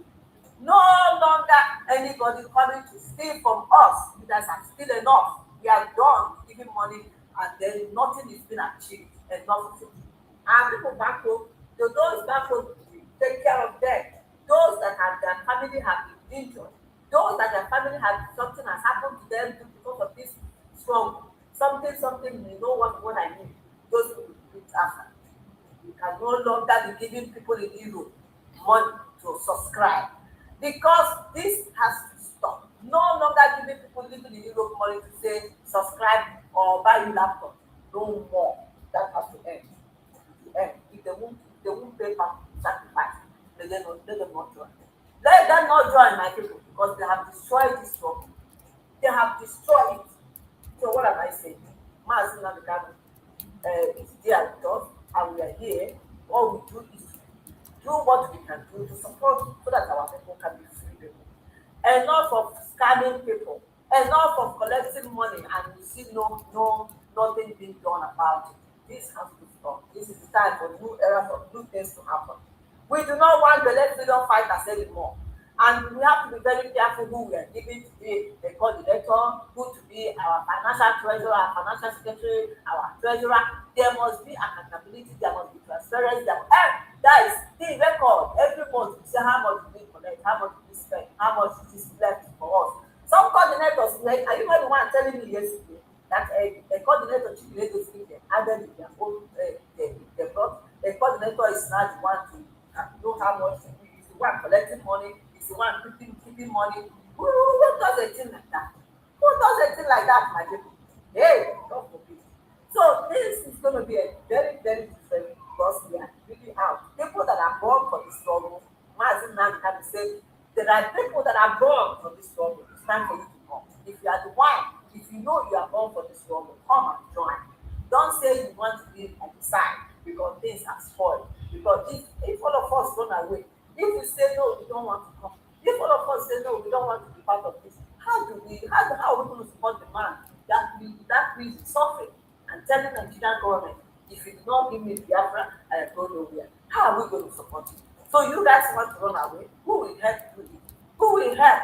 We have to come together. We have to be together as one family, as one people again. The criminals, we have sacked them. They are gone. And then it's good for them now it's time for us to do something better. And again, this time around, it's not when people ask you questions, you now get angry. You say, why are you asking me this way? You have to explain. You have to explain why you want to give that money. You have to explain why you are doing what you are doing. You have to give explanation to people. You are not leading animals, you are leading human beings. Human beings, and we are all different and we behave differently. And so, as it is now, when people ask you, why this one you are doing, which way forward you want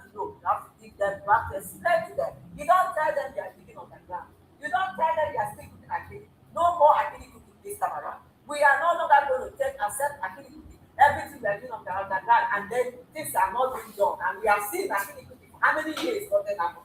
This is a new era. There is no more going to be underground work. We want that work showing us. Show all the work we have doing.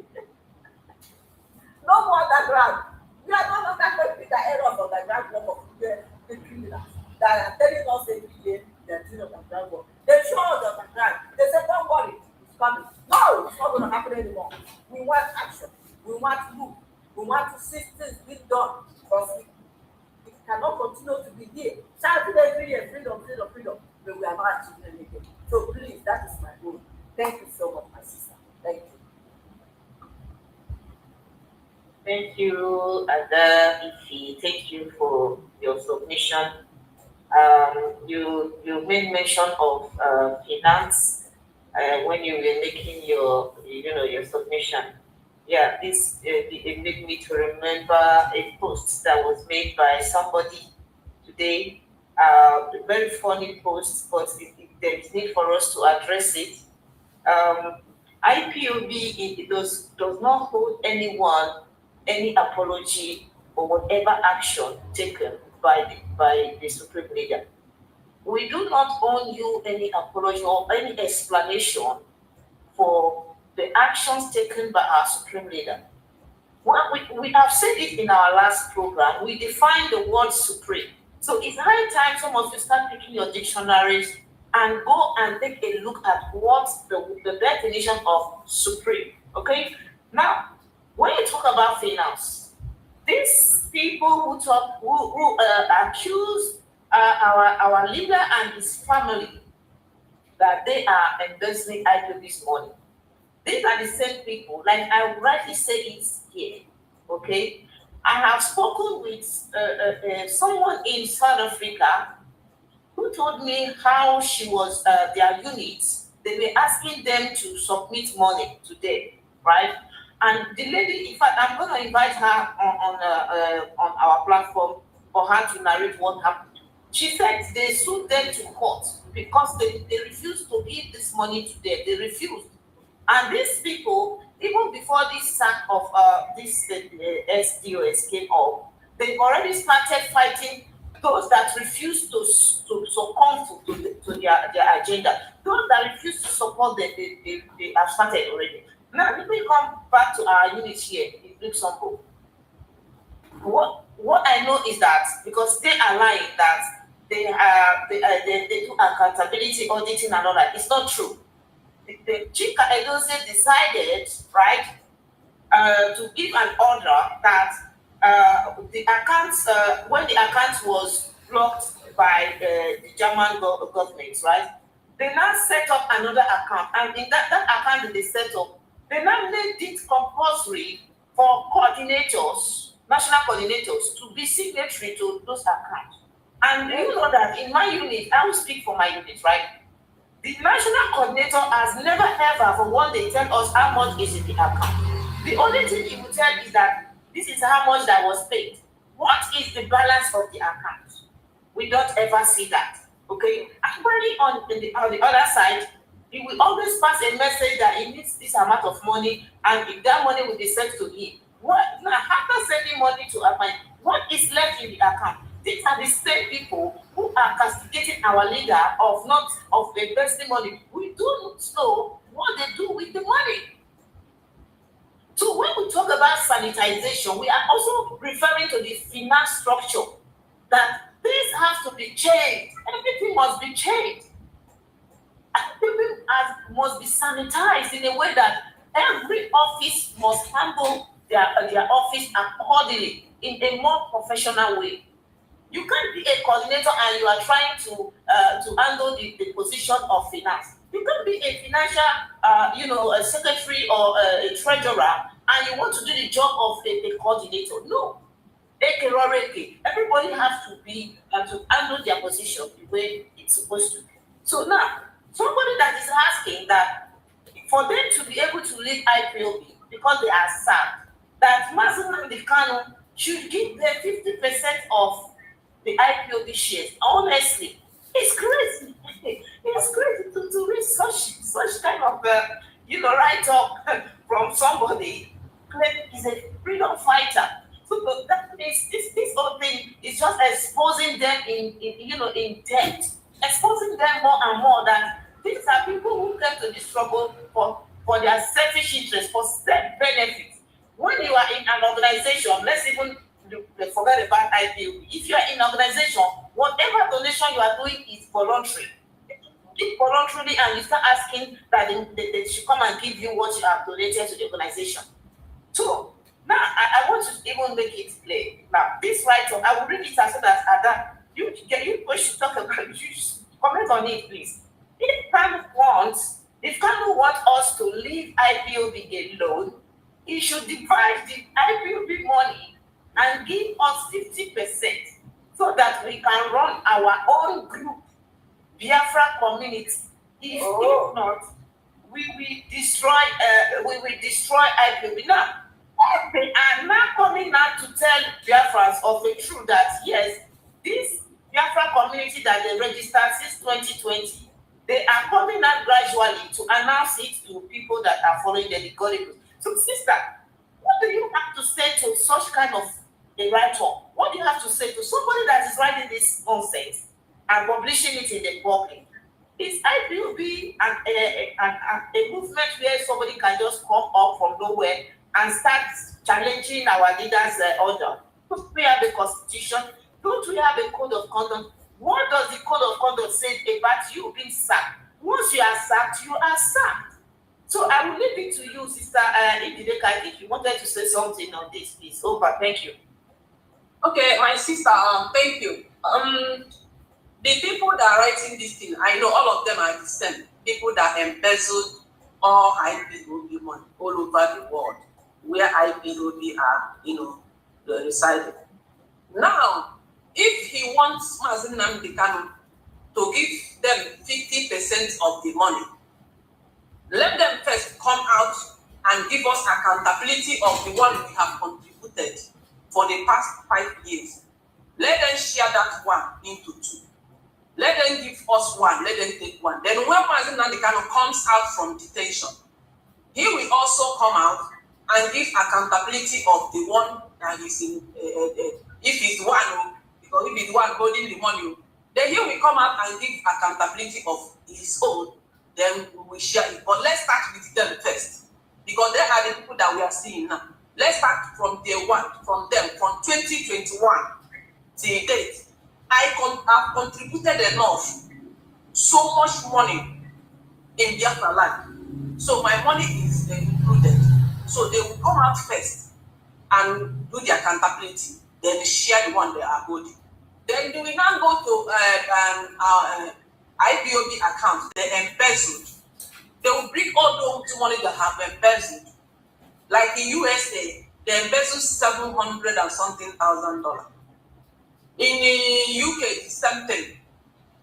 In South Africa, 300 rand. In Italy, I think $400 and something if you're not euro, if I'm not mistaken. In Canada here, 55,000 something dollar. Then in Germany, that was where they went and stopped, because Kanu Takano, being our leader's brother, he's residing there. Mrs. Nnamdi, she's also in Germany, where she sent Collins. Collins is the coordinator of that in Italy. He sent Collins, because when they kidnap our it's Germany, coordinator in Germany. Germany, sorry, I mean to say Germany. Yeah, I'm talking about Germany, yes. So Collins was the one Chike sent in to go and withdraw the money in Germany, the one that is in the account of Mrs. Nnamdi is managing. So when he went there, he now asked for an ATM card. Then I told him to go and give Madam Anya this thing to sign and bring her passport. That was where the bank sent email to Madam Anya. Then Madam Anya, that is where they got to know idea of all these things with the and they insisted that they can never be in Germany and allow these people to embezzle the money that in Germany. After they have embezzled all the money that is in IPOB account all over the world. So they then took them to court, and when they went, Madam Anya and Mansi Kanu defeated them. They now took them again to court again. Madam Anya and Mansi Kanu defeated them because what they want is that money. Their idea is that money where they have already invested all those ones, you know. So when you're talking about all these things, the only one that we IPOB have now is the one that is in the account of Madam Nenaya is handling. And remember, bank shut that amount, that account down because Collins that Chike Dosian sent to go and steal that money, steal it. Because I steal, the one goes steal now. They understand. Make bank to shut that account down. When they came out, instead of them to tell us that, oh, we went to steal that money in Madam Nenaya account, the account Madam Nenaya is handling. What they told us in we at the social media warrior was that, oh, Madam Nenaya have embezzled the money. She have been buying properties with our money. Kanu, our leader's brother, they have living life with our money. That we embezzle IPOB money. Instead of them to tell us that they want to steal the money that is in the account of Madam Nenaya is handling. They now came back and start talking another thing. So if they want their money back, let them bring the one China Sawan and Road embezzled. Let's us share that one into two first. Then the one that will be contributed from 2021, 5 years and let them also come out and give us accountability. Tell us who is holding our money, who is our finance. Then, because we don't even know who is holding our money since 2021 to now. When Madam Nenaya was, be in charge of the IPOB money, she used to come every month to give us accountability. Every month. I was a treasurer there in Biafra land. I remember how we used to do our meeting with Madam Nenaya. When we want to do meeting with Madam Nenaya, we have to put the phone on voice speaker. Me, financial secretary, and me and the other lady will be there. Madam Nenaya will be talking to us. We'll be telling her this is how much we realize. We'll be telling her this is how the money came and so on and so forth. And that is why Madam Nenaya, that was how Madam Nenaya will also come out on social media, Biafra radio, to tell people this is how it is in where. This is how it is in other time. This is how it was in Italy. Everywhere. She always come out and give us the accountability of our money.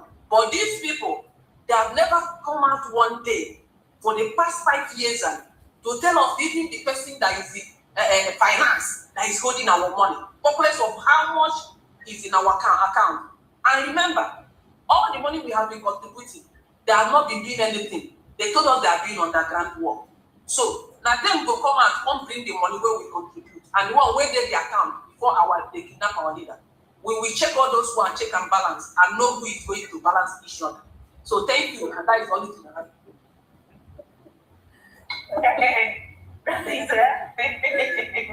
You have spoken seriously. And I like that. It's true. About Jamaica, you are asking of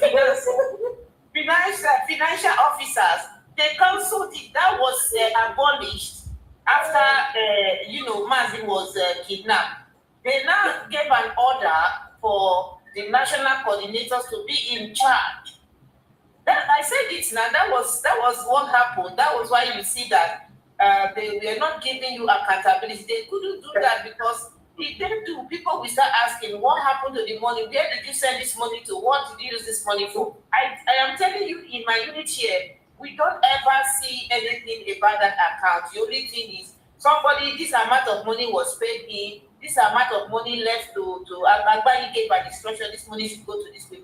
So what is this? What is the balance? We don't ever. So I believe it is like this everywhere, all over IPOB units. For these past 6 years, these people have been in control of money without giving accountability or anything like audit reports. Adaisi, please, what's your take on this? My dear, well, these people are something else. They ever say they are here for freedom. I just want to say to them something about what is voluntary contribution. contribution. What is voluntary contribution? Is any payment, donation, or financial contribution made willingly. Listen, made willingly rather than by legal obligation or compulsion. Nobody forced anybody to give any money to IPOB. When you join IPOB, nobody forced you. Nobody said to you, I never said you should come and join it. It is your own. You voluntarily join.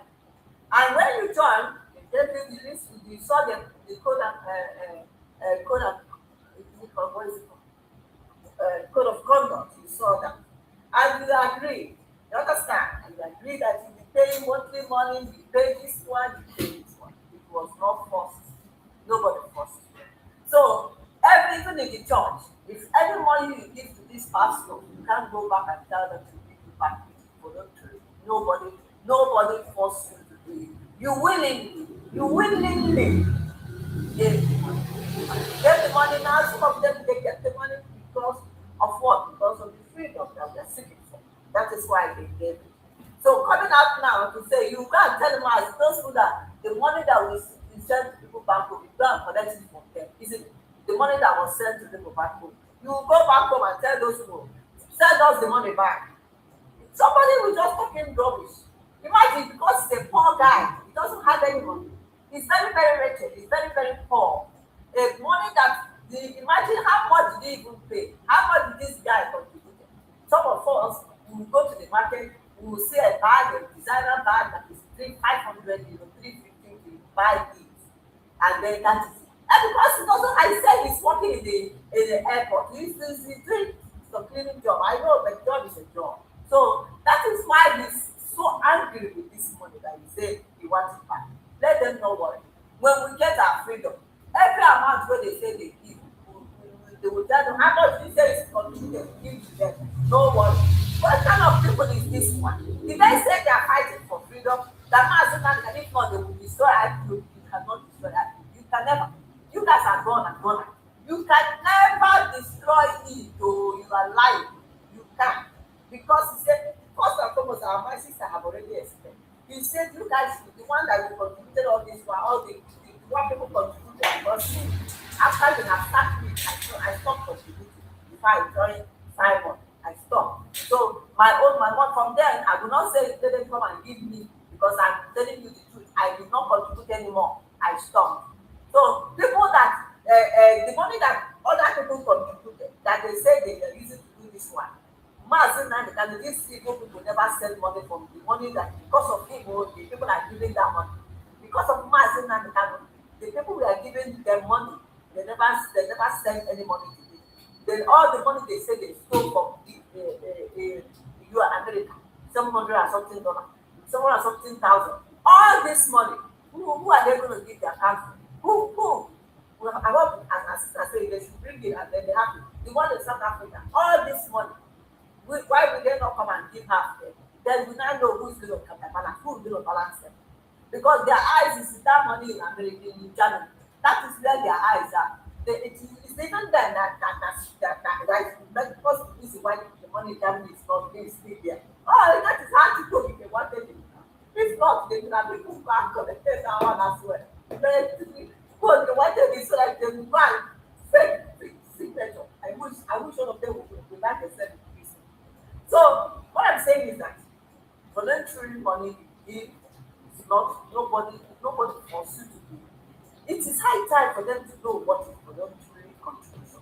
It is high time for this riffraff, for these morons to know what is voluntary contribution.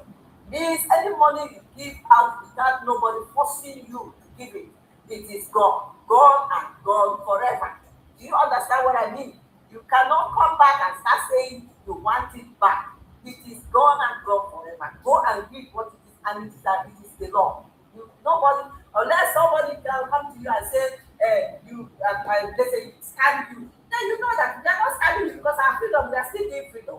Martin did not betray us. You did not. Have you asked or was speaking all the money they collected and they give them back? It is the one they want to say, Martin they come and okay, we have had you. you will not know that you guys did not join this struggle because you wanted freedom. You joined it because of money. You were giving just because you just want to give. You are not giving willingly. Me, I cannot even ask for any. Even if tomorrow nothing happen, I will not even whatever I give. I can't come back and start saying give me now. Why will I be asking come and divide the money back? When the man is not going to come out, we will do account.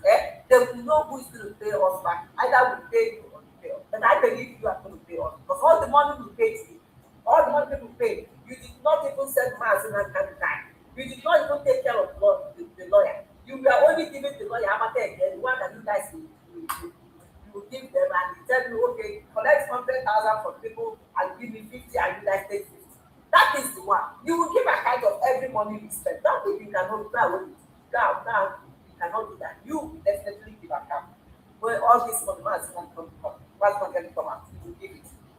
So what I'm saying is that these people, they are the freedom fighters. They are not here to fight for people's freedom. All they care about is money, money, money, money, money, money, money, money, money. That's why they went everywhere to go steal all the money, and they couldn't even nothing. They couldn't even achieve anything. What the recent line is back. They're asking them to pay money, give them money so that they'll be investing in it. Chinas Award will also give an account for the ESN money they sent to him and the investment. All of them, you guys will bring it out. Because that one is pure criminal. Every money you guys spend, you will bring it out. That's the point. Thank you so much. I'm looking for the people that are calling Nnamdi Kanu to give them money. These are people who have shared money before. And if you look at it, they are the ones that are receiving stipends. That is why you see that they cannot stand and speak the truth because they have been bought over by that stipend. When they give you money to marry a woman, they give you money to buy a generator, they give you money to take care of your gadgets, they give you money for everything, they give you money to share. Definitely, you wouldn't want to lose that kind of support because you are jobless, so you depend on them to take care of you and your family. They pay for your children's school fees and all that. So these are the same people who are always talking about money, because that is what they do. If they don't do it, they wouldn't be complaining about money. Like myself, I didn't join this struggle to for my personal benefit. So I don't even think about talking about money because no, I prefer to talk about what brought me to this struggle, which is the freedom.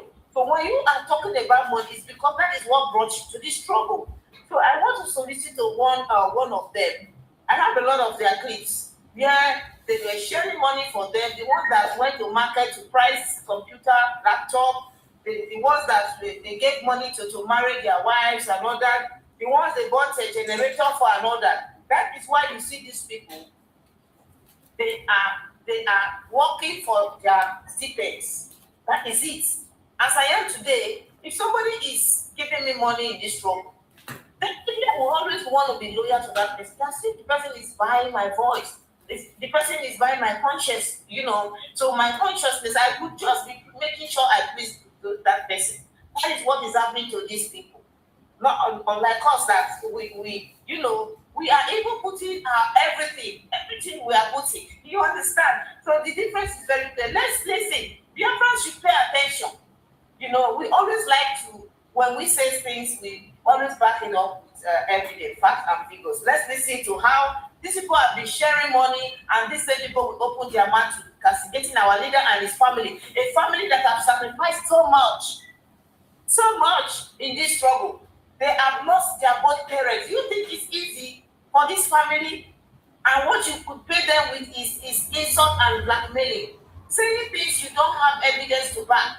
You can't back it up. When you call them cities of iniquity, do you have an evidence of that word you are using? The answer is no. But because you are working for your money, you are working for your pocket, you needed to be using a slogan that was given to you. So we are here, we are going to expose all of them, how they are sharing money. Let's listen to this one.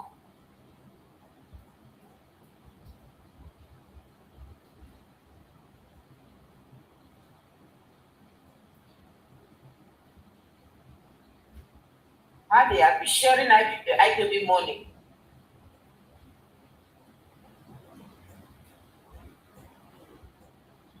What's happening to the? Okay, sorry, I didn't know that I mistake. Please hold on. Let me start it from the beginning, please. Okay, share money a lot. Okay. So that money was so before that time, they call me and they contact me and they tell me say, okay, there is something we want to put in your possession and give the thing that thing and money. If there is money we want to put in your possession, that money you give to so person, give to so person, say among the people who this one go share the money among una sef. I come say okay. So that money was truly sent to me and I share am within the people, the names of the people wey be say that money share the money. Yes, they give me the money, make I share and give amongst ourselves. Share the money. No one mention anybody name yet. Amongst ourselves. So I get the money enter my account. I can share the money within ourselves. Wow. Sister Ify, please, how much did they share to you? And Sister Ideka, how much did you receive back from this money that they shared to them? Because me, I didn't receive my own share. They didn't share to me. Oh, did they mention who? Okay. Did they mention who gave her the money? The person, let me that the money that Dave Umahi also gave to them, $500,000. They refused to mention the name of the person that received that money. They will never tell you who is sharing money for them. Can I say something, my sister? Go ahead, please. This money that she's talking about, it was money that federal government sent to Nelly Ofebu and the Madam Oyibo. You know, Nelly Ofebu is a PDP woman. So, federal government sent money to this one. This one sent this money to Ekpa. Ekpa contacted me when this thing was going on for me to send a number. Really? Ekpa contacted me directly when they sent that money to her. That was 2022. She contacted me that I should send my account, that, they sent money to them. Nnamdi Kanu have betrayed this struggle. They told them that now we should join Navy. We should join all of them to fight for freedom. I told her that I can never do that. That Nnamdi Kanu I know can never betray this struggle. That count me out. I don't need that money. I told her that even Udele contacted me then and said they contacted me 2021-23. So in 2021 and 22. 2021 beginning and 2023 ending. That was when I blocked them. So he contacted me then. I told her that they contacted me, told me that federal government used to pay them 1.5 million every month. That to come and join them to fight months in IPOP. Can you hear me? Yes. He contacted me, he said that you come and join them and fight Nnamdi Kanu and IPOP. The federal government is paying them huge amount of money. I told her that even that guy have talked to me several times, but I blocked him. And I even sent all those chats to Austin Shika, the one they bought laptop to. I know Austin Shika now is in their camp. They bought free laptop for him. So I sent all the chats that Austin, this guy chatted me to Austin Shika. When I blocked Udele, Austin Shika, he was very, very mad at me. He said, why should I block him? I said, no, they can't buy me. And I can't be listening to him insulting my leader, telling me to go and fight Mazin and to fight IPOB. So I told this girl that let her count me out. I am not taking the money. So now, the people that she shared this money, let me tell you the people that she shared this money that she said she don't want to mention their name yet. She don't want to mention their name yet until the day that she have problem with them now. Now that day, now she will come out to mention. Let me tell you the people. The people that she shared that money is Patrick Ikensi, Austin Shika, Mwada Abushi, Awilo Lomba, Efe took it on, lion and forget Ghana. All these Jidofo, that one where they study that. Now the people, they are young. I don't know if you guys are hearing me. I'm hearing noise. Yes, I'm hearing you. Come on. Okay, you are muted. I'm listening. Okay. Now that's their guy now. I mean, she shared that money. And that's why she told me, she said she's not going to mention their name yet. So me, I come to see sense and say until the day where they go offend her and I she go come mention. But now you don't go mention because now they are good. So this that money, well, you know, and the Madam Oyibo brought that money and get it to share those money to people that they called them. So I refuse to take that bribe, and I can never, and no one can buy me over. That I swear my life. Every day I betray this struggle. Every day I take money to betray this struggle. Let God take my life. And the God is a challenge. I challenge you, God. If you did not take my life, God, any day I betray this struggle. That means there is nothing like God on this earth. I challenge you. Any day I betray this struggle or take money, God take my life. And that has been my stand from day one. So that's why I not be in their camp. If not, I would have been in their camp now fighting you guys. Fighting Nnamdi Kanu. But you're not going to spend our money when they pay them. So now I make she come out now and say she don't go mention their name. So these people are not here. These people are not here to fight for freedom. Wow. The only that so 1.5 million they are collecting. Only 1.5 million they are collecting. Imagine that's the money they are using to betray the struggle. Would they say they pay them every month 1.5 million? Most of that they will betray. For people who are back in Biafra land, that's a huge money. For you, yeah, you have to use money. So for something they vote. That's why because of that they are betraying. So after that, Ekpa started fighting me, writing all kind of rubbish, calling me HIV, telling me mother of 5 children, different fathers. They forged everything, but you know they pay me because any man where they call me, I not believe.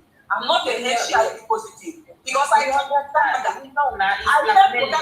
Listen to me now. I came to Canada 2024, and before you cross this Canada come in, you must go for medical checkup. So yes, I know. Yes, I have 100% well. So now she be HIV, not be me. And now she be excuse me. And I have 5 children. I'm the only one father. I never marry another one. But I have her chat. I have her thing where she posted on her. This thing to 20. Let's not go too deep in her private. It's not important. So we're just talking about the money that is collected. You know. No. I'm not going. I'm telling you the one she posted on her platform about me. I screenshotted all of them. So I have 5 children, 5 boys, and only one father. I never married 2 husbands. But this lady keep on posting, telling people that I have 4 children with different fathers, calling me names because of Guinea. I refuse to fall in their camp. Me and her battle and that year. We battle and well. So that's so it be. So don't mind them. We are honestly, I didn't even know that you were part of those that were called to benefit from that money. I didn't know that. Because according to what they told me, and they said that they don't need to share to me that I don't need the money. I said, no, really? So I don't even know if you even try to give me such kind of money. Yes, that was what they said, that I don't need the money, so there's no need for them to share to me. But I say, for separating the shaft from us, you go, wow! People that you are all into money. That's what our leader. Exactly. Don't fear, wow, we are all boss people. So when you have been able to prove yourself, prove to Biafrans that nobody can buy you over, So just keep up the good work. We know that everything that they do you know why she came out to do this video? This thing that you played now, you know why she did it? No. At last, she realized that she needs documents. She needs documents, and IPOP is only people that will give her documents. So she now came out and be talking all these things. They suppose that kind of thing, so that they will pity for her. And from there, they started processing her documents. And when she finally got her documents, she started attacking Nnamdi Kanu here and there. Wow. So you have a point. Don't worry. You don't know what will happen to that document. Don't worry. Let us let me see to one other one. We'll keep the rest money sharers our next program. There's another one I want us to listen to. This one is the one they call Ayi King. This one is the one that is also attacking Nnamdi Kanu and his siblings of embezzling IPOB money. But you will hear him that the people he is fighting for, they are the one that pays for his wife hospital bills. Woman anyway, they give them stipend and all that. So let's listen to him. These are people who have benefited usually from the efforts of our leader. Okay? If not for our leader, there will be nothing like IPOB today. But this man that is making them to be receiving all these benefits, they are attacking his personality and blackmailing his name. So let us listen to this one.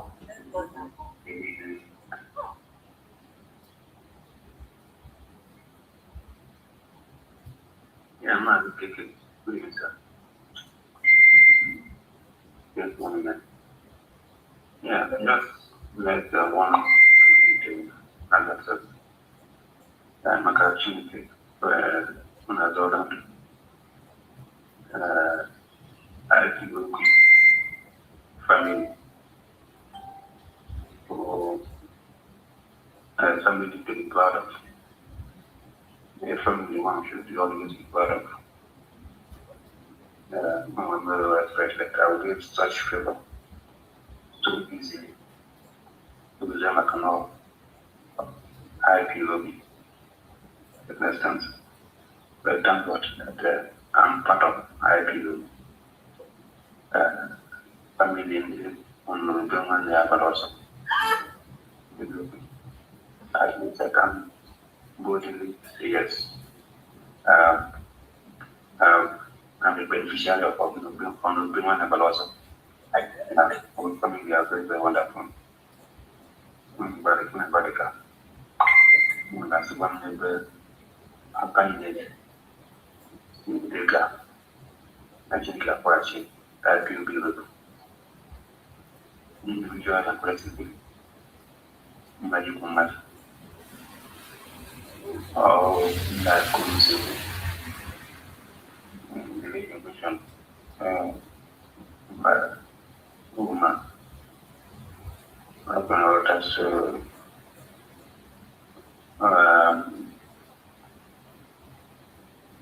starting from level car and our level was 2 days before it. She lost a lot of blood. The level was a near blood. Blood percentage had buried 19 instead of 30 something of facility. Because with blood. About one of the bank of yellow. That's everything, which is 230,000 because you work.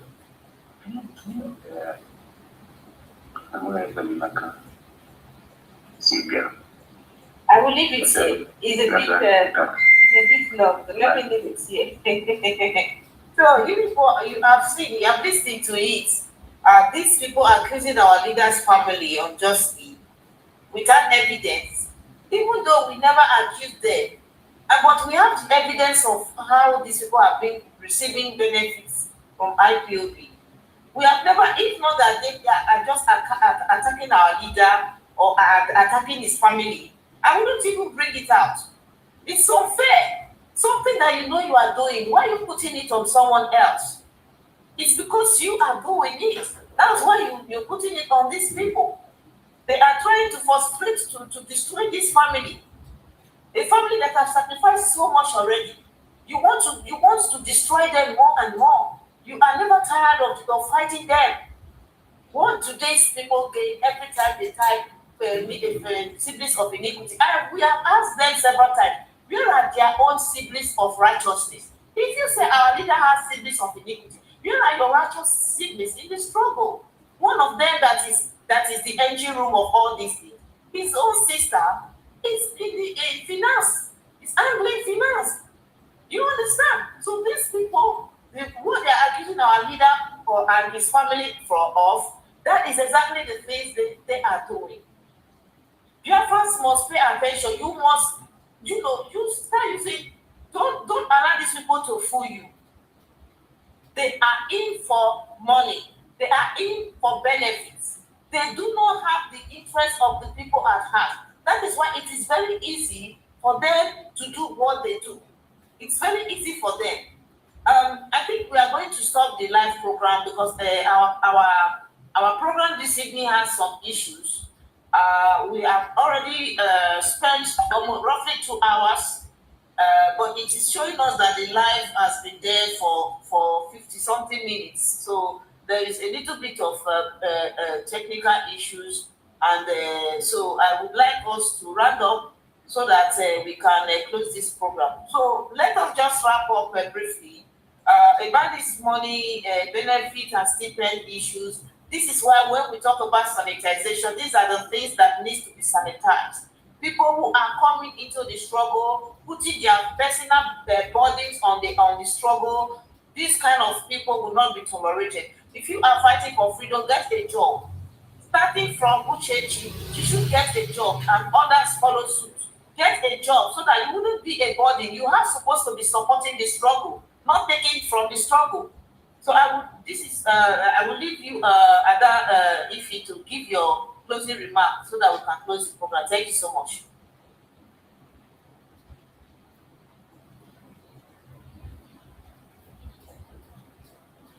The reason why Chicken doesn't want to leave because of this Biafra struggle is a pension for him. He's going to be retired. So he's getting money. It's the money, it's a pension. If you get it's a pension. That is the thing. If not, I can then tell you if you are not enjoying anything, if you are not harming us, if you are not if there is no money coming, if they ask you to leave, what will you do? You gladly leave. Because Biafra is where they are standing and they are standing and standing and telling you they are getting you Biafra, because they are all lying. There is nothing they are getting for you at the moment. They are all lying to you. I pity those people that say they are joined, they are standing with you. I pity them all because they are just wasting their time, wasting their energy, wasting their effort. No international community will have anything to do with it. As a stand, so they see him as a betrayer. The international community see him. They can't even call him for any negotiation. The person they know is our leader, Master Nnamdi. They can't even have any talk with anything to do with him. There's no international community recognizing. So why are you with people that the world does not recognize? Are you not stupid? In my opinion, are you normal at all? Are you listening from your hands? Because some of them are listening from their hands, they don't do well. That's why, how can you join people that you know? Nobody will call them for them to come and negotiate with them. The person they know, this man now that is put in the international community to know about. So whatever they do, that's why they don't want to. See the kind of money they are paying them. See the kind of people that say they come to fight for freedom. Even if they offer me how many millions, I am not taking. I will not take it. I will never. What are you looking for? The one I have is enough. The one I'm getting is enough for me. The one I have is enough. How can they be collecting it because of 1 point something million or 1 it's because of property. Property is bad. Property is very bad. Property will make you to do what you don't want. Poverty will make you to collect bribe. Oh, it's because of poverty they are collecting money from Nigeria to betray our leader, to betray the struggle. From now henceforth, anyone that comes to this struggle, if you are not have anything, you have nothing to do, or if you have no documents, no more saying we are going to give you a candidate, no more saying you are going to be financial system. That is stop those things. We have to scrutinize you. We have to know who you are. We have to know whether you have a job. Are you working? Are you working to take care of yourself? If not, they are using Biafra struggle to scamming our people and that have to end. That have to end. These people are so evil and wicked. Look at how much this one say they are paying, they pay them money. These guys have had our sister say they call her. And even our sister is not well, it doesn't have a conscience. Like them, they don't have a conscience. That's why they show their conscience. That's why the one called herself a stage wife, say she's supporting them because they are all in the same group. They are all in the same group. Pay them 5,000 pounds. Why can't she support people that pay her 5,000 pounds instead of person before husband? You see the wickedness in them. They go money. God forbid. Thank you. Thank you so much. And our lioness, over to you. Your closing remark, please. Chike Doziem and China Sawankipa is a hardened criminal. And China Sawankipa told us that Mazin Nnamdi told him not to show his face. Now that he has been sacked, I hope he will come out and show his face to people. He has been sacked. Sister, that's the challenge. They always challenge you to come and shame. He should come and shame our leader. You know? Yeah, because now Mazin Nnamdi is not holding him again, not to show his face. So let him come out. He's free now. He's a free man. So let him come out and show his face. Dear friends, these people are working with federal government, working with Southeast governors. Evidences are there. The evidence, when we are talking about our own, we show you evidences are there. I've shown so many evidences on my platform that these people are working with Southeast governors. When they called one of them, as China Sawankipa said, imagine, ask yourself, how did the governor manage to get number of XDOX? Imagine what they will be discussing online. When China Sawankipa came out and told you that our leader, they kidnapped him in Kenya, and the people that kidnapped him sent some pictures to Wike. Sinatra where they kidnapped him, beating him, and sent to Wike. How did China Sawankipa know? How did China Sawankipa know that they sold our leader Mazin Nnamdi $9 million? Because they were among. They are working together. If they are not among all these things, China Sawankipa wouldn't have known all these things. But because they are their guy, their group, now them plan the business. They are the seller. The federal government are the buyer. So that is how it was. It played out. So, dear friends, stop following them. They will even put your life in danger. Once they know your contacts, they know the units that you are into, especially people in Biafra land. They will send zoo army information, zoo government, they will go and buy you. China Sawankipa have buyed a lot of people. Which Ejima, one of his boy, that found out that China Sawankipa put him in his dead squad men. People where China Sawankipa where they kill people for Biafra land. When Ejima found out, he now called Chinasa. I don't want to be in this group. Send me in the group where our leader put us to, the real ESM. And that was why China Sawankipa and the Ike Uru sold Ejima $14 million. That was where you see police apprehended Ejima. China Sawankipa and Ike Uru told Ejima to go this place to take something that they sent to him. Ejima went there to take those things. That was where they apprehended, police apprehended him till today. China Sawankipa, Ejima said China Sawankipa told them they were agreed to go and buy one essay, and they buy that essay. That is Royal Highness. So I don't see the reason why you will be following the killers that are eager to kill you. That when you are in your zone, your address, your phone number, they have it. They will be easy to give federal government, Southeast government, your location. They will go and buy you. So don't follow them. If you want to still alive, go back and follow Mazin Nnamdi Kanu, the person you heard his voice from the day one. And that person, he called Mazin Nnamdi Kanu, he's still in Sokoto detention. He has never compromised. He has never sold his drug. So follow him. He is there for me and you. China Sawankipa and Chike Doziem have never tested prison before. They have never tested caution. They have never experienced one slap on their face. So I don't see the reason why you should follow him. The people that hide, they are not coming out of recently because money is not coming into their pocket again. Chikedozie has started coming out to back like a dog, and Chinasan get their order. So my sisters and brothers, turn your way. These people will put you in your life in danger. Follow Nnamdi Kanu, and that my husband is the person that is going to give us Biafra. And Biafra is here, it's on your doorstep. But let's see if you reject it. Thank you, my sister, and God bless. Thank you so much. Thank you, Ada Njideka. Thank you, Sister Ify, all the goddess of Biafra land, for the good work you guys are doing. I want to play one audio clip before we close this program. Is where Nnamdi Kanu was talking about. He said, some people may not know the reason why Mazi sacked this one they call the faceless in Kuwait. The guy went ahead trying to, temper with some of these men on ground. When Mazi gave an instruction, gave an order that nobody in the diaspora should contact this man.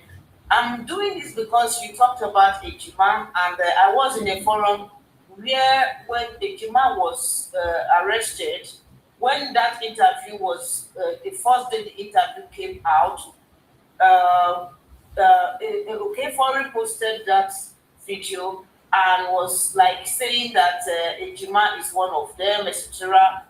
So an instruction was given by Chinasa to Okefori to delete that message. It was not up to, the message did not spend two minutes in the platform, and that message, that comment was deleted by Okefori immediately. But unfortunately, we still know that yes, he cannot deny it. And in fact, he called for an emergency program the next day and denied Ejima. This is how they do. Those of you who are supporting evil, they are going to deny you when the time comes, because after they hit you, they will dump you. I felt so pity for Ejima because the guy was kind of, it was like, he was misled. A lot of people have been misled into they find themselves doing what was not their initial intention, So when you say that Ejima was, misled because he came back asking that he wanted to be in the right place where he used to be, and they decided to send him out. My sister, that money, that is because of a peanut. How could they go up to that extent to sell Ejima? I want to play where Nnamdi Kanu made it very clear that people should not in any way contact our men on ground, that if they do so, it's going to cause insubordination, which makes some people, of course, insubordinated, the struggle. So let's listen to our leader.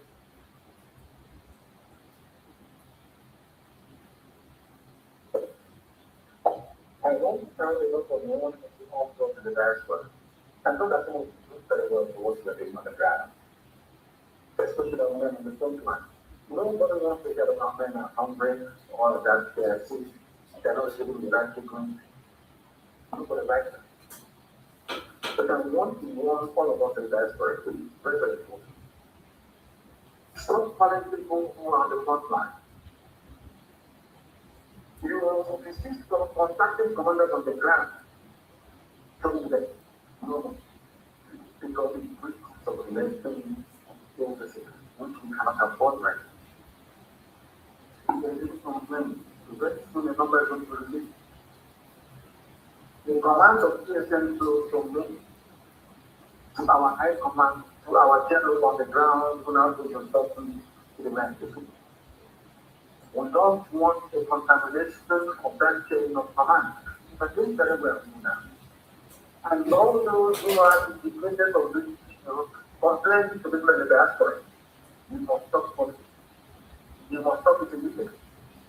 So we are not going to tolerate allow that nonsense to continue. Now, it is very clear this order was not obeyed by Chinasa. He started, misbehaving and doing things as if he is the commander. Our leader said it here that the command is from him. He is the chief commander of ESC. So that said, dear friends, we have come to the end of today's broadcast. We want to really thank you, those of you who shared the live, who stayed with us all through the live. We'll be playing the music, a new track that will release for our Supreme Leader, and also dedicated to the SACT as a TOS. Just pay attention because this music is very important. It's passing a message to the enemies, telling them that they are SACT and they are SACT forever. So just pay attention. So we greet you, and we hope to see you here next week, the same time, 7 p.m. Biafra time. Thank you all for coming. Thank you all. Bye.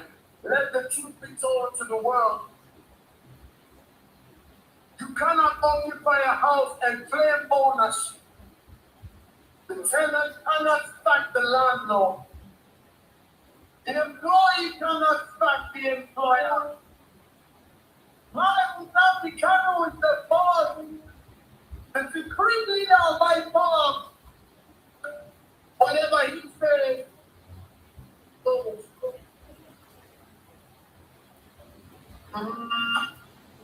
The pain of betrayal. You forgot the reason for the fight. You forgot the bloodshed in the night. The leaders behind bars paying the price for the free.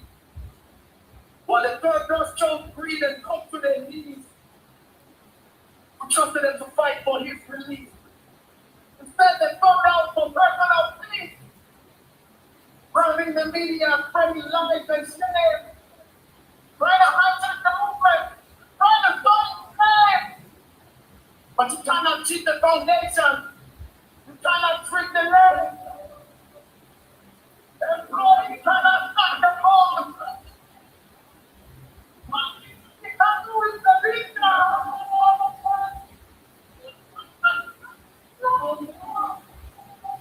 The supreme leader of one power. Violating the Constitution.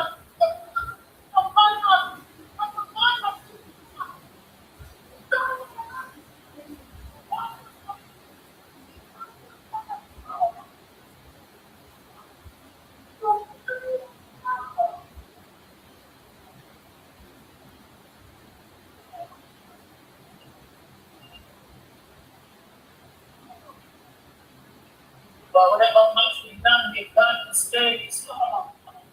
Whatever the supreme leader says, give you power to defend the block, but you turn around and put his legacy on the block for violating the law of the struggle. The government is clear the first off, fight to the first hill. You are.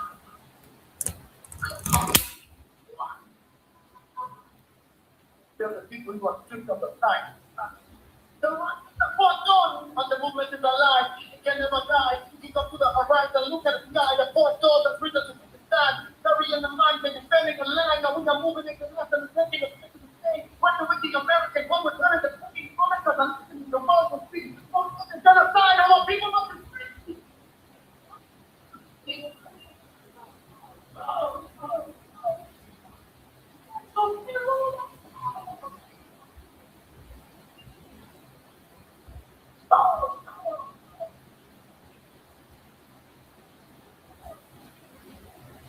Whatever might be done, they can't understand.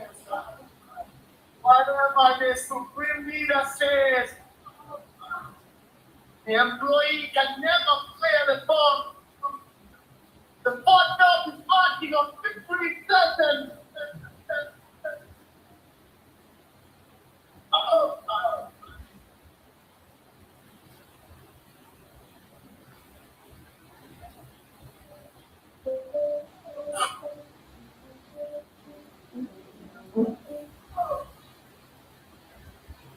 Okay, thank you, dear friends. I think we have come to the end of today's program. We hope to see you here next week. Bye for now.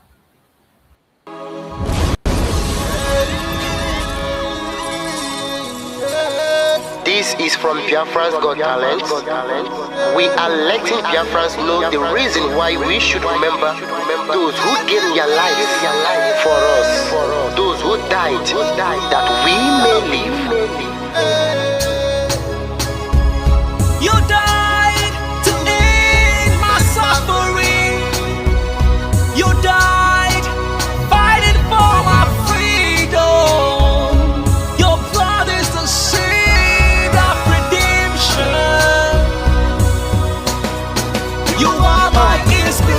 no wrong with them. Military shots at them. 70, we remember them. 2016, 38 May, memory still lives in our mind till today. Wonder why they refuse to publicize the genocide. The world media turn blind eyes to our plight. It's time to arise, land of the rising sun. Let's rise one more time, let's rise. Yo, we will never forget our fallen heroes. Those who gave their life for us. Onitsha massacre, Iwata massacre, Aba massacre. We remember you. Alright. Tell them I got that day. Remember when me tell you say I got that day. Yeah, I remember that one that called us a Bruce Mero. But the way you go like a papa nuku. But then when we hero, me tell you what I look pandi, what pandi Samiro, me tell you what I day. For me the front and the rest of man, I tell you what I day. Me know that you come, me tell them Fallen heroes, I want to promise you something today. We must fight together, no retreat and no surrender. We must hold them down till the end of time. The most important thing is that we will restore Biafra. May your soul rest in peace. I look up to the sky with tears in my eye. For other Biafrans, if for freedom had to die, we will never forget you as the days go by. You are always in my heart, forever be a part. They fought for our freedom. They died for our freedom. They fought the Nigerian soldiers in the war front without food, without guns, for our freedom, for our life, for our own good, for our children. We love them, our heroes. We want them. My heart bleeds when I saw them slain. Where will I be now if not then? They will remain indelible in my heart forever, forever, forever, and ever, and ever, and ever. We serve in your plantation, and the way you paid us back with your bloody starvation. We play in our history that the death of my people is a mystery. No going back till we get to a victory. I had a voice now call for vengeance. I never get bombed, I'ma blow like a vengeance. Yo, we will never forget our fallen heroes. Those who gave their life for us. Onitsha massacre, Iwata massacre, Aba massacre. We remember you. Alright. Where will I be now? If not you, you die at Mali.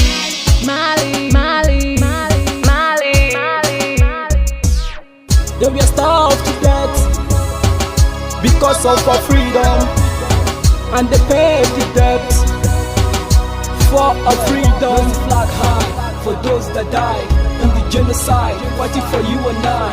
There is pain in our heart, we bleeding inside, tears in our eyes, so I'm falling here. This is for my fallen heroes. Give them a